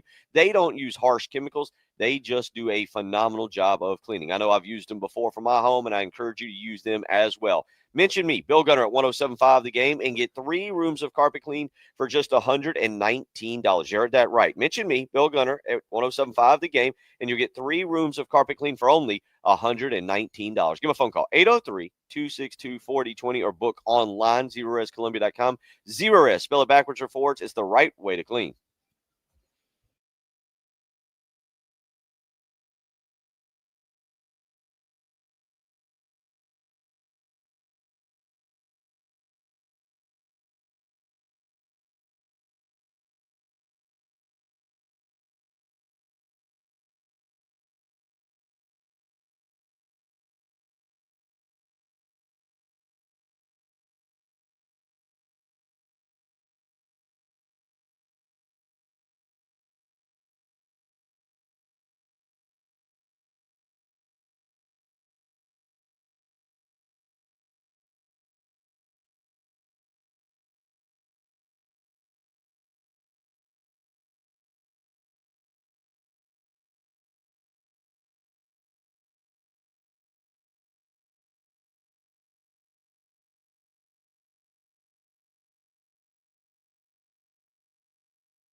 Coffin Road near Presley Street do have an accident there. And also want to remind you of one Highway 302 near Columbia Airport Expressway, also malfunction junction.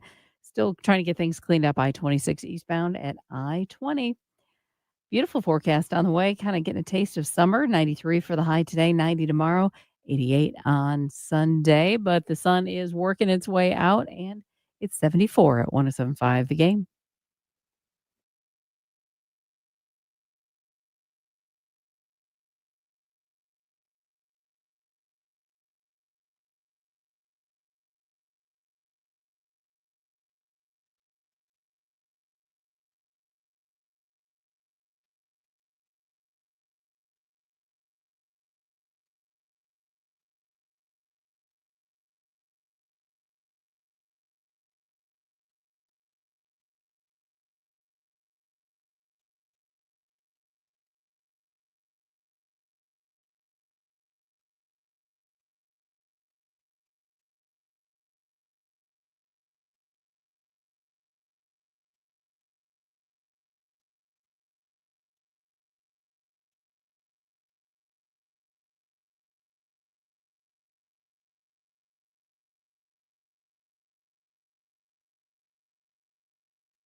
Rolling along live from Pro Swing, 4708 Forest Drive this morning, where we will be here all day long. So you might not be able to make it this morning. Understand, Preston, for a lot of people, not everybody, but for a lot of people, the final Friday of school. This is kind of like, once you get into next week, you're pretty much done, right? Man, listen, you got to finish the drill, man. Anything can happen. Anything can happen. You say pretty much, but do you know the range between pretty much and done is a wide moat? So, no, you're not finished until you're finished. It ain't over till it's over. Congratulations. Finish the drill. Finish the drill. So, yeah, so if you're dropping the kids off, go ahead, wrap it all up, and get into the weekend before Memorial Day weekend. It's supposed to be really nice. If you listen to Jen, sounds like it's going to be very warm out there today. So that means maybe you don't want to go play golf outside. You want to play golf inside. You can come and do that here at Pro Swing, 4708 Forest Drive, where they've got their 4 golf bays set up. You can watch the PGA Championship here, hang out with the 107.5 The Game family, get yourself a beverage, and just kind of start your weekend the right way. So I encourage you to come on by and hang out here this morning. We've been talking South Carolina sports, and speaking of which, let's go ahead, Jen, if you don't mind hitting the music, and let's do our Gamecock whip around. Oh, Preston, it's a good day. Wasn't like this last week. Last Friday, softball took it on the chin on Thursday night. Yeah. Baseball, oh boy. This Friday, Preston Thorne, we'll start with softball. They get ready. Fun regional here this weekend in town. North Florida and Virginia get going at 3:00 today. South Carolina, Elon, not long after that. Yeah, I'm looking forward to it. I will be tuned in watching that. Softball during this part of the year is always fun. I always watch, and now it's really cool to have the local team involved. The baseball team, we've done a lot of discussion about this today. They 6-5. They get the victory. We mentioned it. The baseball gods have not really shined on them this year, but last night they did 2 runs in the 9th, a home run by KJ Scobie, and then Dalton Mayshore scores on a wild pitch. I saw Jamie Bradford put up the video earlier.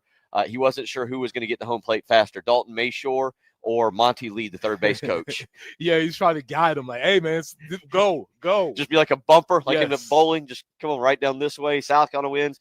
They'll be back on the diamond tonight, 6:45 first pitch, 7:00 or 6:45 pregame, 7:00 first pitch for the Gamecocks and LSU. And as we've pointed out, as Ray just pointed out in the previous segment, we talked about a couple things on the line here. South Carolina has to win one more game somewhere along the line. We know they're going to play at least 3 games. But to guarantee a winning season, they've got to win one more. So first things first, we win today, guaranteed a winning season. Guaranteed, because even if it would put you at 29-26. So even if you lost tomorrow and lost in the opening round of the SEC. And the reason why they have that opportunity, Bill, is because they were perfect against quad 3 and quad 4s. Y'all didn't think that was going to matter. See how we brought that back around? So South Carolina baseball wins last night. Gamecocks also wrapping up the SEC Outdoor Championship in track and field. That's up in Lexington, Kentucky. It opened yesterday, competing in 8 events on the opening day. Jamisa Ford, am I saying that correctly? I know she has been one of the athletes of the year for the University of South Carolina.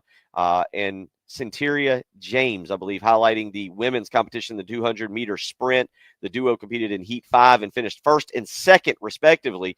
Ford turned in a new season best in the 200 meters, running a time of 22.33 to remain atop the East Regional leaderboard and finish first overall in the preliminary round, while James clocked a new personal best of 22.82 to place 7th overall on the leaderboard. So congratulations to them. The men competed in 5 events on the opening day, including 2 preliminary events. Anthony Greenhow fell just short of the 200-meter finals, but was able to run a new I'm not going to lie, I don't know much about track and field, as you can tell.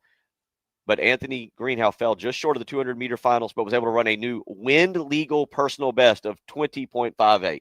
Fast. That's all you need to know. You need to know nothing about track to know that you can't run that fast, and he's faster than you. So the Gamecocks back in action today up in Lexington, Kentucky in track and field. Also, South Carolina women's golf opening play in the NCAA championships today. They are again out in Carlsbad, California, they're the number 3 seed in that. The opening play, Arkansas, they will be paired with Stanford and Arkansas for the opening 36 holes, and we'll go for late to early. So late today, early tee time tomorrow. So good luck to them out there. You can actually check that out coming up next week.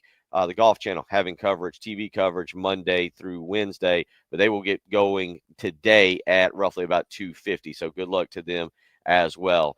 So, again, you got softball, you got baseball, a lot going on. I need to check real quick because I thought the men's golf team was set to get underway in their regional as well. That is actually next week. That'll be a week from today. So, the women today, men's golf next week. That is a little bit of your Gamecock whip around, Preston Thorne. So a good day, a much better day than last Friday in terms of us talking South Carolina athletics. Yeah, a lot more on the upswing, a lot more upbeat than the conversation we had to have last Friday, and that's a good thing. So, again, baseball tonight, 6:45 pregame, 7 o'clock first pitch right here on 107.5 The Game. Softball, you can catch that. SEC Network, plus you can stream it 5:30 today, roughly about 5:30. Again, North Florida and Virginia set to get going at 3 o'clock, and then the Gamecocks and Elon will take on each other immediately following that. So, again, right around 5:30, and you can get out there. Tickets are still available to go and purchase and go support Ashley Chastain Woodard's Ball Club as they get set to hopefully make a nice run because, again, if you don't remember, they are a national seed. They are paired up with the UCLA regional. Should South Carolina win their regional this weekend, they would host whomever comes out of the UCLA regional next weekend. And that's what you want to do. The more games here, more people can go out, sell out the field, get out to those games. We've advocated for softball just as a sport because it's fun to watch. It's fast. There's a lot of activity. It'll be a good day out at the ballpark. Preston's questions this morning. He has asked, what defines a walk-off? Joey and Sumter says, to me, anytime the pitcher has to walk off, it's a walk-off. Be it a walk-off single, walk-off hit by pitch, walk-off wild pitch, whatever it takes. We've had a lot of them. We've had several different this theme. We've latched on to a theme. We've been very lucky on the show. Sometimes we catch things early, and there's been a lot of themes as far as walk-offs are concerned. We've been the victim of some, and we've been the victor of others. And so it's been a very interesting year as far as walk-offs are concerned. And going back to a very old thing that we did, Marshall may have to go on the injury report today. He says he stood up last Thursday. He has not had the chance to stand up out of his chair and fist pump, and the muscles went unused this year until last night. Sounds like he might have strained himself. Underuse injury. Underuse of my fandom for all year. Yes, that's probably very, very true. But to that point, and I brought it up when we played that KJ Scobie, when you played the KJ Scobie home run, when you played the game-winning wild pitch, let me be correct in my verbiage, you could hear the fans cheering. That means they were at the game. That means they showed up. That means they stayed. And that means they were supporting this team, though there are ample reasons to say why this year they should not have. They still showed up. So shout out to all the fans. And, again, shout out to Derek Scott and crew for calling the game. 803-404-6100. That's how you can weigh in. Again, we've talked a lot of baseball this morning, but certainly playoffs last night. And one of the things that we've talked about in that is the NBA. And really now we get a Game 7, kind of the cherry on top for what's actually been a pretty good playoff season. TV ratings are up a little bit, so actually getting a Game 7 between two of the more entertaining teams. I got to admit, Knicks Celtics just feels like a backyard brawl. Like it's defense, everything. Thunder Nuggets feels like neither team still wants to play defense. They're just going to run and shoot and score a bunch of points. It's a very finesse-based style of basketball. Even with OKC, you probably don't know a lot of those players, but they have a system that they run. And again, SGA, Shai Gilgeous-Alexander, Nikola Jokic, the Joker, the two best players in the league, the two top contenders for MVP, going for it on Game 7. There's not much more you could ask for as far as the playoffs are concerned. Knicks Celtics tonight, though, and we've labeled it a must-win for the Knicks. You cannot allow this thing to go back to Boston, having dropped 2 in a row, and the Celtics feel like they've got it. Very rarely do you have the must-win for the team that's up in the series. Knicks are up 3-2 for those that are not paying attention. So when we say that's a must-win, yes, they are up. However, the series really hasn't been a good look for the Knicks overall. They've won 3 games. One of them was when Jason Tatum was injured, though that was not why they won. The other 2, they came back from deficits of down by 20 to win those games. I could make an argument that Boston is actually up in this series 5-0. And they're just going to they've closed. They've not only closed out, they won a 5th just correct, in case. Correct. Yeah, so. You could make that argument. Hockey last night, Carolina Hurricanes finish off Patrick Peret's Washington Capitals. They win that one 3-1, and the Dallas Stars lose 4-0 to the Winnipeg Jets. So there's your playoff talk. We'll come back in, get a quick update from Quail Hollow. A few other people weighing in on that Quail Hollow discussion. I'm really interested in the conversation. I will say, just judging by some of the text messages, it feels like we might have a little bit of divide on this. We'll get to some of the other text messages when we come back. You're listening to the early game.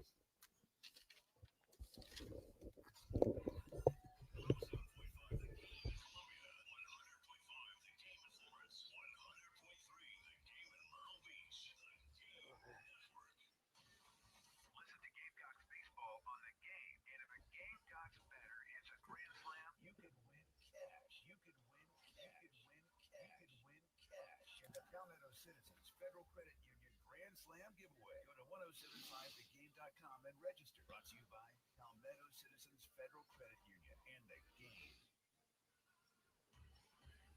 Broadcasting live from the Herndon Chevrolet studio.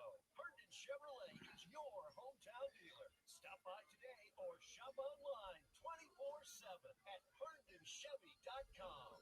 Construction professionals. Here's a game-changing opportunity. Purple Wave presents Valfair Construction's premium equipment auction on June 12th. Bid on late model machinery in Colorado, South Carolina, and Texas. Highlights include 2023 Cat 745 haul trucks, 2024 Cat D6 dozers, and a 2024 Cat 340 excavator. 23 haul trucks, 19 dozers, and 9 excavators from top brands to bid on. Their transparent process ensures you bid with confidence. Start looking now at purplewave.com. Upgrade your fleet with Purple Wave. If you're hurt in a car, truck, or motorcycle wreck, the insurance company may already have a plan for you. Based on what I see every day, it's not to pay you what you truly deserve. I'm Michael Jeffcoat.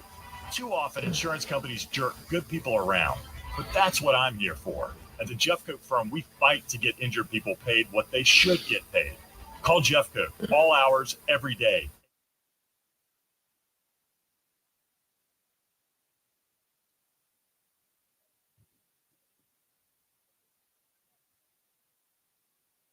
For $119. Mention me at 1075 The Game to secure this deal today. Book online at ZeroResColumbia.com. Preston here for our friends at Integrated Media. We've been trying to tell you all year to get yourself ready. The spring has come. It's going into the summer. Next thing you know, football season will be upon us, and you need to be set up for the kickoffs that are coming. You can have your outdoor setup with Samsung Terrace TVs that are waterproof, Sonos outdoor speakers for TV and music, Wi-Fi that works indoors and outdoors, so you can have all your devices set up. You can have your laptop, your cell phone, your tablet, your TV, whatever you need. You can have it all set up out there to enjoy the weather because, again, football season is coming. Control all your devices from just one remote. So from home theater setup to adjusting your thermostat or monitoring your security system from your cell phone, Integrated Media is the company that you need to call. So call Nathan and Michael at 803-948-8327. That's 803-948-8327. Or you can reach them online at integratedmediainc.com. That's online at integratedmediainc.com.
Kaufman Road near Presley Street, an accident there. Also working Highway 302 at Crystal Springs Road. Also Highway 302 near Columbia Airport Expressway. And Highway 378 near North Lake Drive. So watch out for a few of those accidents if you would this morning. 93 is going to be our high. The record is 94. Will we hit it today? We don't know. Overnight low 74. Tomorrow 90 for the high, 88 on Sunday, 73 currently, and 107.5 the game.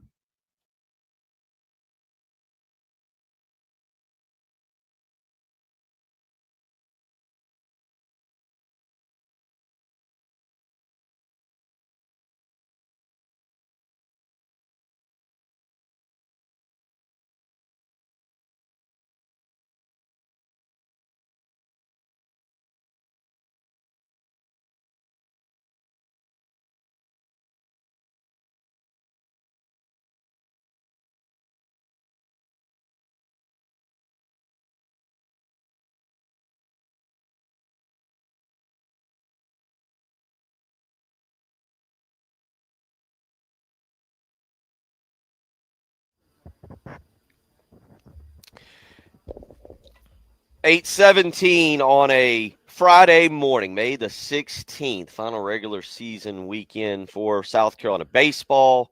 You've got Gamecock softball kicking off the NCAA tournament today.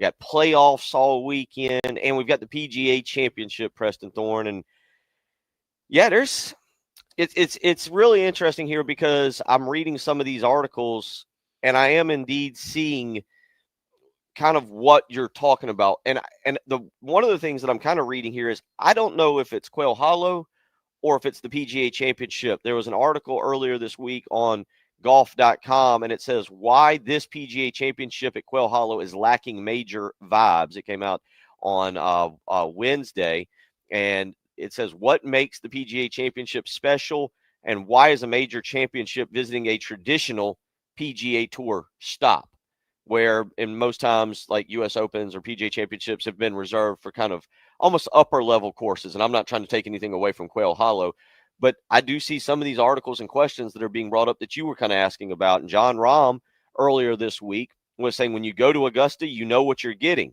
Same course every year. The US Open, 9 out of 10 times, you know what you're getting depending on the weather. Same with the Open, right? It'll be firmer or less, but you know what you're getting. It's this championship that we change venues and drastically change the way we set it up, like the way a Southern Hills might play to the way a Southern Hills might play to the way this week might play to the way a Bethpage might play. They're all drastically different. All right, so those are two different questions. He's stating, I guess the argument for the article is stating that the PGA Championship needs to be held at a singular course yearly. You can make the argument, I'm not in the golf community enough, strong enough to make one way or another. But the question about Quail Hollow is it just not up to the levels of not procurement? Like, it's pretty, it's good, but there's nothing behind it. There's no, as the article on golf.com eloquently stated, maybe it's just all vibes and there's actually nothing about the golf that would make it appealing for this high level of a golf tournament. Again, you can check this article out on golf.com because another part of it says a big part of what makes the three non-Masters majors special is that they normally go to courses we rarely see. The U.S. Open goes to American cathedrals of golf, and the Open Championship rotation needs no introduction, but the PGA alternates between what it calls brutish courses that provide a stiff test. Bethpage Black and the Ocean course at Kiowa are used as examples, and then designs that provide limited challenges for golf's best, and it points out Valhalla, which I believe is in Louisville, Kentucky. It says Quail Hollow falls more into the latter category, with the world's best players set to take on a familiar course that doesn't ask the type of questions that should define a major championship. So I think that's what you get here, that Quail Hollow is nice for – so I almost don't blame Quail Hollow when you read that golf.com article. The problem is they look at it as like, yeah, it's just a regular course on the regular season rotation. Jen, what would you say? Let's go to NASCAR for a second here. Obviously, we love Darlington around here, but it feels like to me growing up, I knew about Daytona and I knew about Talladega. Those would kind of be, if you would, Preston, I don't know if you can kind of agree with me, the majors the biggest races in the NASCAR season. Bristol, I guess I would throw in there as well. Well, and I think it's the type of racing, like those super speedways are the ones that'll get your attention because they have the big pileups and the big crashes and stuff like that. So people are more familiar with those that are going to get more news headlines. Whereas some of the other tracks, Kansas has great racing, but you don't just have these, the big one where 15 people are collected. So I think that's kind of part of how those different tracks maybe seem more popular. Well, that makes a lot of sense compared to what they're saying about these golf courses, because Quail Hollow seems like a place where the golfers just get out. There's not a lot of obstacles. The course is pretty free open. And so my question to you, Bill, is do you want to see your golfers shoot very low scores, or do you want to see your golfers compete against the course? What do you want to see in the championship? Yeah, you want to see them sweat it out? You want to see them sweat it out? Yeah, no, Jen said it right there. When you get to a major like this, I mean, yesterday, again, you've got a guy shooting, 7 under yesterday, coming right out of the gate and shooting 7 under in Jonathan Vegas. Tyrell Hatton, by the way, already 2 under today, and now he's at 5 under, along with Ryan Gerald, who tees off this afternoon. But yeah, the more you read about this course, and granted, I've never played Quail Hollow, and even if I did play Quail Hollow, I'd say getting into the 70s is not going to happen. But Justin Thomas had a really interesting quote on this, because what you just said, and this is why I'm going to come back to this quote, compete against the course, right? In golf, there is a level of strategy. I think that level of strategy is sometimes there in the pitcher versus the catcher, or excuse me, the pitcher versus the batter in baseball, trying to set up. You got to think through your pitches, setting them up for something. In golf, sometimes you have to hit a shot to set up for your second shot. You got to put the ball in a certain place. Justin Thomas comes out and says, basically, one of his last quotes is, I feel like a place like this, talking about Quail Hollow, it doesn't necessarily require a lot of thought or strategy off the tee. It's generally pulling out the driver and just, I need to hit this as far and straight as possible. And Rory McIlroy, he was asked about Rory McIlroy and why he's so good there. He said Rory is really good at that. Was that a dig? No, because he basically was bright. He was telling him, but he was also saying, like, yeah, smash the ball down the fairway, line up your second shot, put it close, tap in, go to the next hole. So is this like the offense defense thing? Like, if you put me in a football game, I love a 13-10. Yes, we know. We know you give me proper hip dropping. Yes. What did you give us? Give me breakdown, fundamentals, all of that. I want to see a 13-10 game, right? And that's what you want to see in a golf game. You want to see them compete against the course. But casuals, offense sells, baby. I want to see people smash the ball. I want to see you hit it 400 yards straight far. Is that what they're saying here? Is that the divide that's happening? Yeah, because generally speaking, obviously in a major, the Masters is the one course that can kind of get away with it. I've already forgotten. I can't remember what exactly Rory finished with, what the winning score was. But typically in every other major, you want to see, I think you want to see the winner be somewhere between about 9 and 3 to 9 under. 3 to 9 under. 9 being kind of, shooting 3 days of maybe 2 under par and then 1 day of 3 under par, something like that. I don't know if people agree with this, but I think that's what you're getting. Whereas here at this particular course, again, 803-404-6100. I don't know if people agree with me. The more I read, the more I discuss this. I don't think it's that people dislike the course. I think it's people dislike a major being at this course because it's in the regular rotation. So maybe more people are familiar with it. That makes a lot of sense. That makes perfect sense when you think about. It's just interesting. Wonder what the PGA's motivations were. Is it a rotational thing where they just get assigned this, or do they get assigned? Do the golf courses get assigned the championships based on a bidding process, or what are they trying to accomplish? Something similar to what Jim was saying about the NASCAR races, because different tracks, different courses would elicit different styles of play. Yeah, and that's kind of what this is. I mean, obviously, depending on the weather at the Open in July, you have to play differently. There's a different level of play, and there's different shots you have to hit. I don't know. Albert weighs in. I'll tell you what. Yeah, let's go to a professional. I wonder. Let's go. I'm glad he finally called it. Let's go out to the phone lines. We got a professional. We got a guy who can solve all this. Mr. Wesley Bryan, how are you doing? I'm doing great. Just on my way to the golf course right now, listening to y'all talk about some golf and figured I would weigh in. Yeah, no, I'm glad you called in. I know I've asked you to do it before. What is your take on this? What is your professional take? And also being around the tour and hearing guys talk about this, what is your take on what we're kind of discussing here? I'll tell you what, I hadn't been around the tour recently after being suspended, but I am very familiar with Quail, and the golf course, it's good. It's absolutely worthy of hosting a championship, and it really is it has always been esteemed as like one of the harder courses on the regular schedule, but unfortunately, they don't have that tournament at Quail anymore. It's moved up to Philadelphia. It's now the Truist, what used to be the Wells Fargo held there. So it actually is not on the regular PGA Tour schedule anymore, but it's a golf course that's produced unbelievable champions throughout the year, from Rory McIlroy to Ricky Fowler to Justin Thomas, and it proves to be a good test of golf. And weather over the past week, obviously here in the Midlands, we got over 6 to 8 inches of rain in spots, and anytime a golf course is soft, it's going to yield better scores. It doesn't matter how difficult it is. You can see a place like Bethpage play relatively simple with soft conditions. You can't really control Mother Nature. Let me go back. Correct me if I'm wrong, I believe the only reason the Truist moved to Philadelphia is because of the PGA Championship being there. At least that's what I read, being there this year. So they moved it, kind of like when they had the President's Cup at Quail Hollow a couple years ago, and I believe they moved the Truist to, I think, Greensboro. I could be wrong on that. What did you take away from yesterday? You mentioned kind of the scoring and the weather. What was your kind of hot take on that? I'll tell you what I really liked was Scotty going a little in on the mud balls, because I'm not obviously in the YouTube world. Nobody can really call me a golf traditionalist based on the stuff that we've done in the game of golf.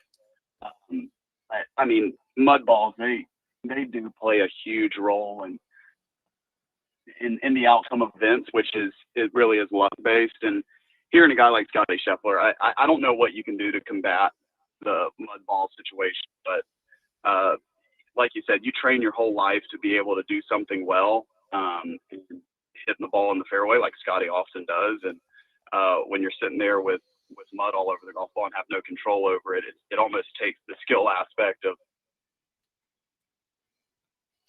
Your thoughts on how this plays out over the weekend? We got about 2 minutes left with you, real quick, and we got to hit a break at 8:30. But your thoughts, I know as you head up that way, you're also cutting in and out a little bit. Your thoughts on how this plays out over the weekend?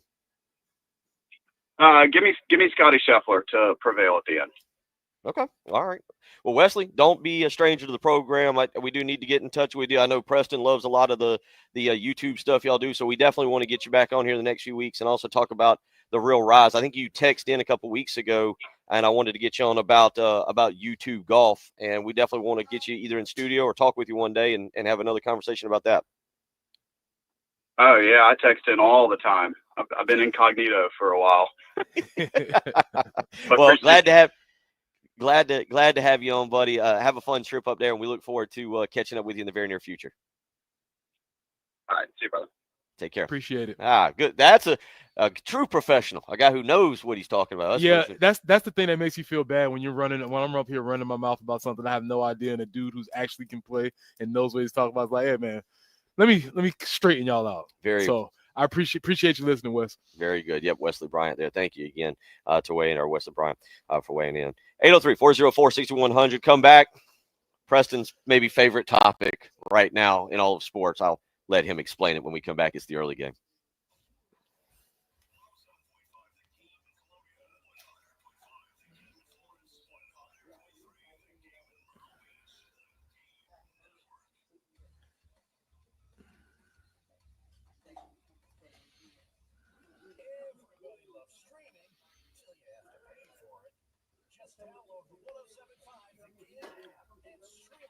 Jen. Bill Gunner for Mid-State Roofing, where for nearly 30 years they have been the leader in the roofing and waterproofing industry. One of the main reasons for that is their willingness, their excitement to help their customers. And they do that 24 hours a day, 7 days a week. You heard that right. 24 hours a day, 7 days a week. You discover a leak, you call Mid-State Roofing. They are there to help you out. Just give them a phone call, 803-356-1919. During hours, you'll speak with a Mid-State Roofing employee, and after hours, you'll speak with a Mid-State Roofing on-call technician. Again, that phone number, 803-356-1919. 1919. Or again, you can visit them on the web, midstateroofing.com. Whether it's your home or your business, manufacturing or industrial, Midstate Roofing designs and installs bonded systems with a protective guarantee that keeps your operation dry and running long into the future. So make that phone call today and line yourself up a maintenance contract. 803-356-1919. Call Midstate Roofing today. Tell them Bill Gunner sent you.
Highway 378 at North Lake Drive, a report of an accident there.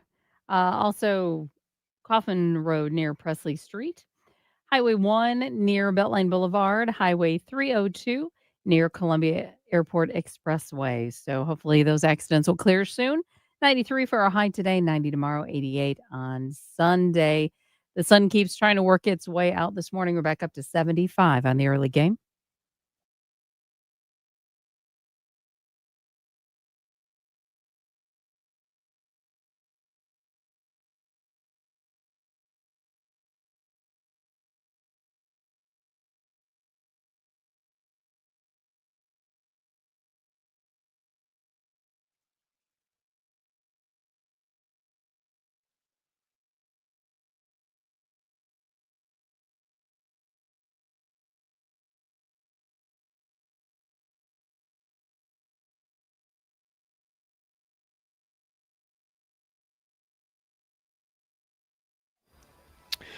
Bill Gunner, Preston Thorne, live from Pro Swing, where we are hanging out, 4708 Forest Drive. You can swing by here, like our good buddy Tar Hizzle Scott just swung through. He's hanging out with us and discussing a couple things. And if he's going to be here, well, we may as well discuss Preston Thorne's favorite story currently ongoing. Jen, we got a little intro music here.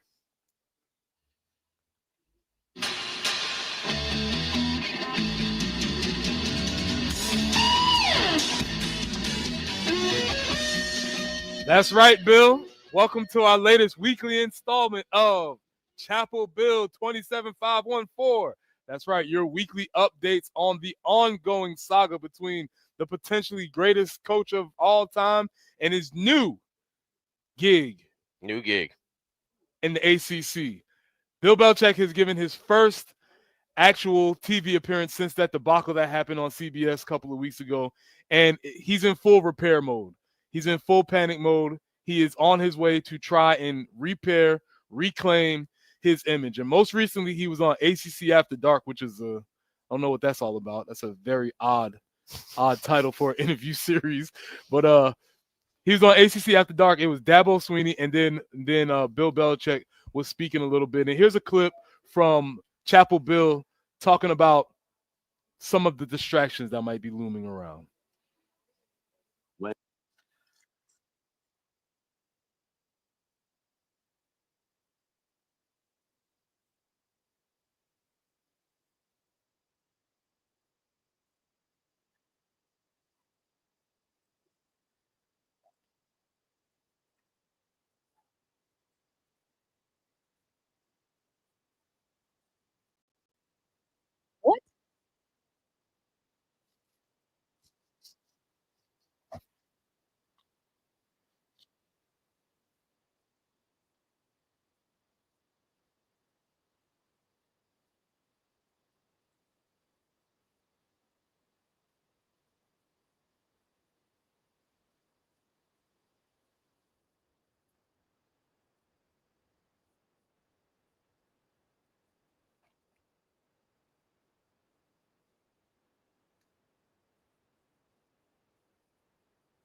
Okay, just FYI, if you heard a what? And I'm not sure if y'all Sorry, did or that was didn't. me. Yeah, it was Jen. It wasn't the person doing the actual. Yeah, I forgot my mic interview. was on. Sorry. So anyway, that was Jen. But all right, I tell you what, let's do this, Jen. Let's start with your opinion of that particular little segment. What? I mean, truly, it's not impacting, North Carolina football. Are you kidding me? It's not impacting the football program at all? Okay. He is a delusional little man who, maybe needs a little bit of help. Yeah, he just needs to, I think, extricate himself from this girl. Preston Thorne, your turn. Well, Bill, there's a couple of things. One, we'll see. We'll see. He made a very key fault that lets me know he's not a college football coach. I don't know if you heard this. Very, very slight in the verbiage. He said in August we'll be having training camp. And everybody knows in college football, it's not training camp. What is it, Bill?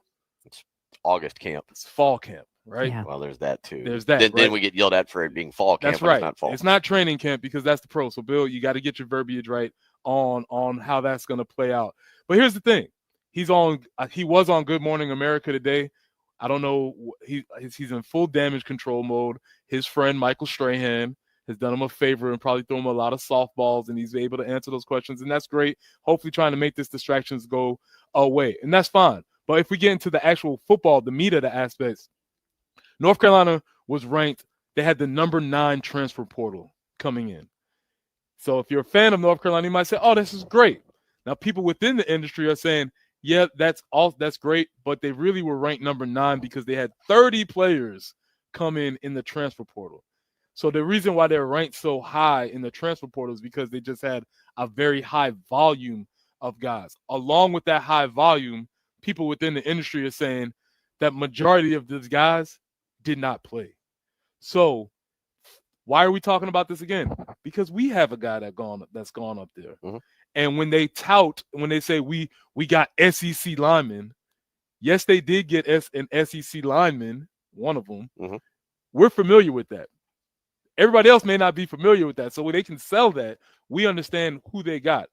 Yes, Ja'Kai Moore was a member of the Gamecocks. He did battle injuries last year, but also, as one of the articles states, he was also a member of the offensive line that was absolutely abysmal. True. Right? And so when they're trying to sell this idea of they brought in a lot of different guys, they brought in 30 different guys, but majority of them have not played. So it is still very much up in the air as far as the level of talent that North Carolina has acquired. Yeah, look, a couple things. You tell me, being a former football player in the locker room, understanding the dynamics. This is a unique situation, but how much did you know about Lou Holtz's personal life? I mean, you knew Miss Beth, Yeah. but how well did you know what? I mean, and I know Lou was an older guy, so is Bill Belichick. That's a good point, actually. He's way older, 10 years older than he was when he was there. Yes, Bill Belichick's old. There's no way around that. I didn't realize Lou was that young. It's Yeah. not. I know Belichick's of age. Lou has an age thing. He has a Benjamin Button deal going for him. He's looked old forever. Yeah. He looks the exact same now as he did at Notre Dame. You see those Notre Dame clips. He's like, how old was he then? I don't know. It's the same thing.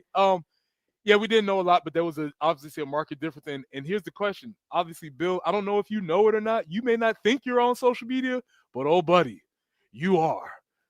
You are. You've been on social media, even though you may not have posted it. Yeah. Your significant other, as of the moment, did. So, yes, and that's where the players live. So I imagine there's a lot of conversations that happen. They may not say it to his face, but there's a lot of conversations that are happening. We'll see what all that means. I would like to add this. The GM, Mike Lombardi, he started the summer off, Bill. One of our favorite statistics, touting the training program. Already in the spring, according to Mike Lombardi, since the beginning of January, as a roster, they've added 450 pounds of muscle and lost 125 pounds of fat. So they are making progress, What? Bill. Now I got one out of you. That's 2 whats. That's good. That's 2 whats in one segment. So, Bill, Chapel Bill is rolling. The training program is strong, and they're getting ready to go. This guy's not going to make it to August. He's not going to make it to August. Also, he's not going to want to do. Nobody. Also, there was a development. People have noted that there was a significant buyout, the $10 million buyout on Bill Belichick's contract. If he was to not coach for North Carolina before June 1st, June 1st is looming. After June 1st, that buyout sinks to $1 million, where hypothetically Bill Belichick could just be like, I don't want to do this. And he could sign himself Why a would $1 million freedom. That's another what? There you go. Oh, boy. 803-404. And today's your latest episode of Chapel Bill 27514. Actually, today might have been the most entertaining because you got 3 whats. That contract thing is wild, actually, too. All right, 803-404-6100 is how you can weigh in if you want to do so. You're listening to the early game live from Pro Swing, 4708 Forest Acres here. Come by and hang out with us. Terry Ford has made his way into the building as well. He'll be following behind us. It is the early game.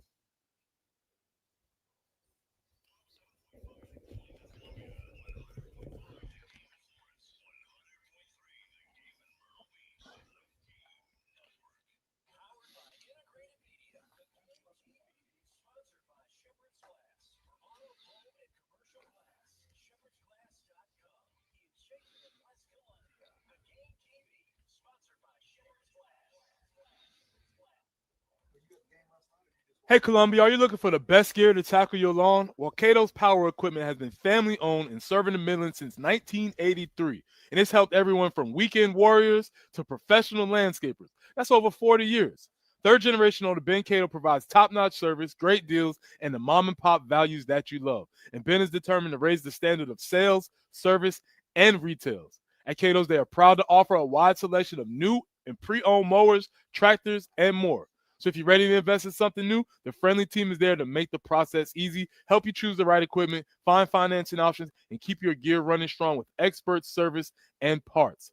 So whether you're a weekend warrior or a seasoned landscaping pro, swing by Cato's Power Equipment today or call them at 803-254-3711. That's Cato's Power Equipment at 803-254-3711.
8:50 on your Friday morning. Big weekend. Thank you to the folks at Pro Swing for having us out to get it going here.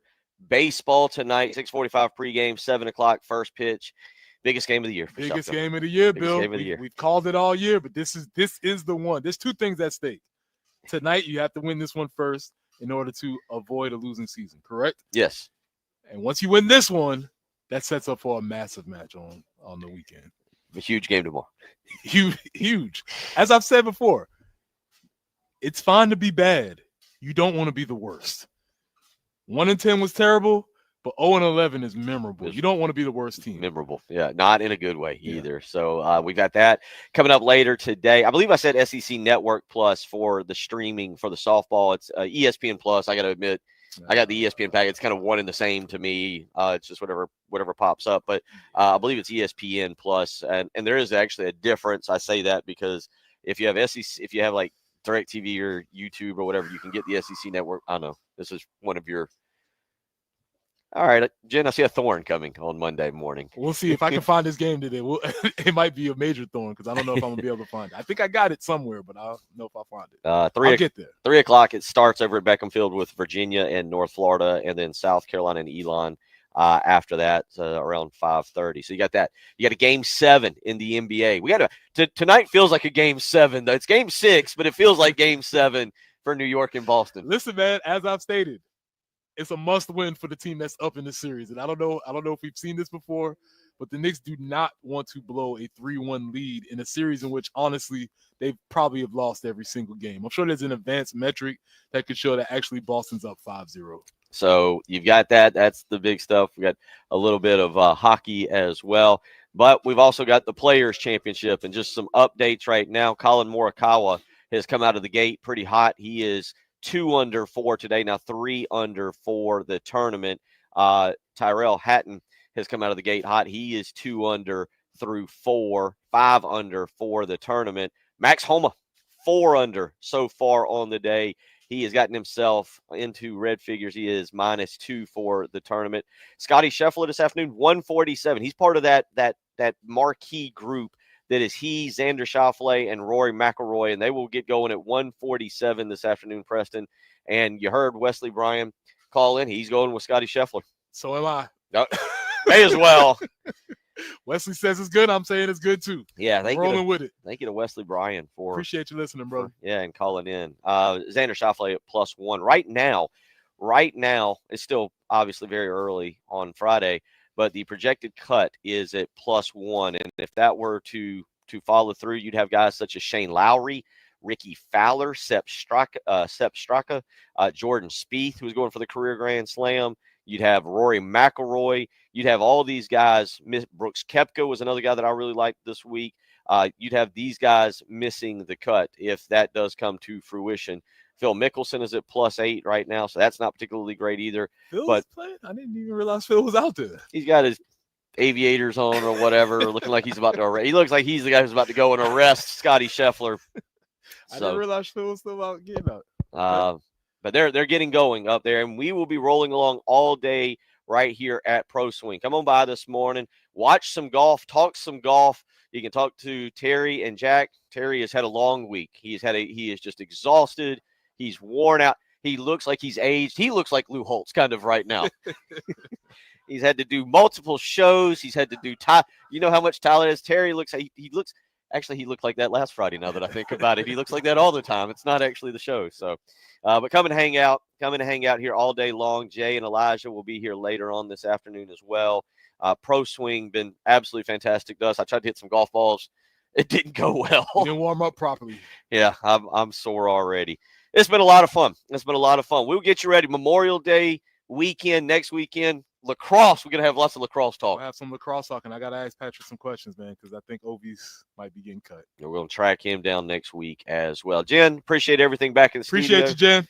Hope y'all have a great Thanks rest so much. of the day. Yep, have a great weekend. Take care.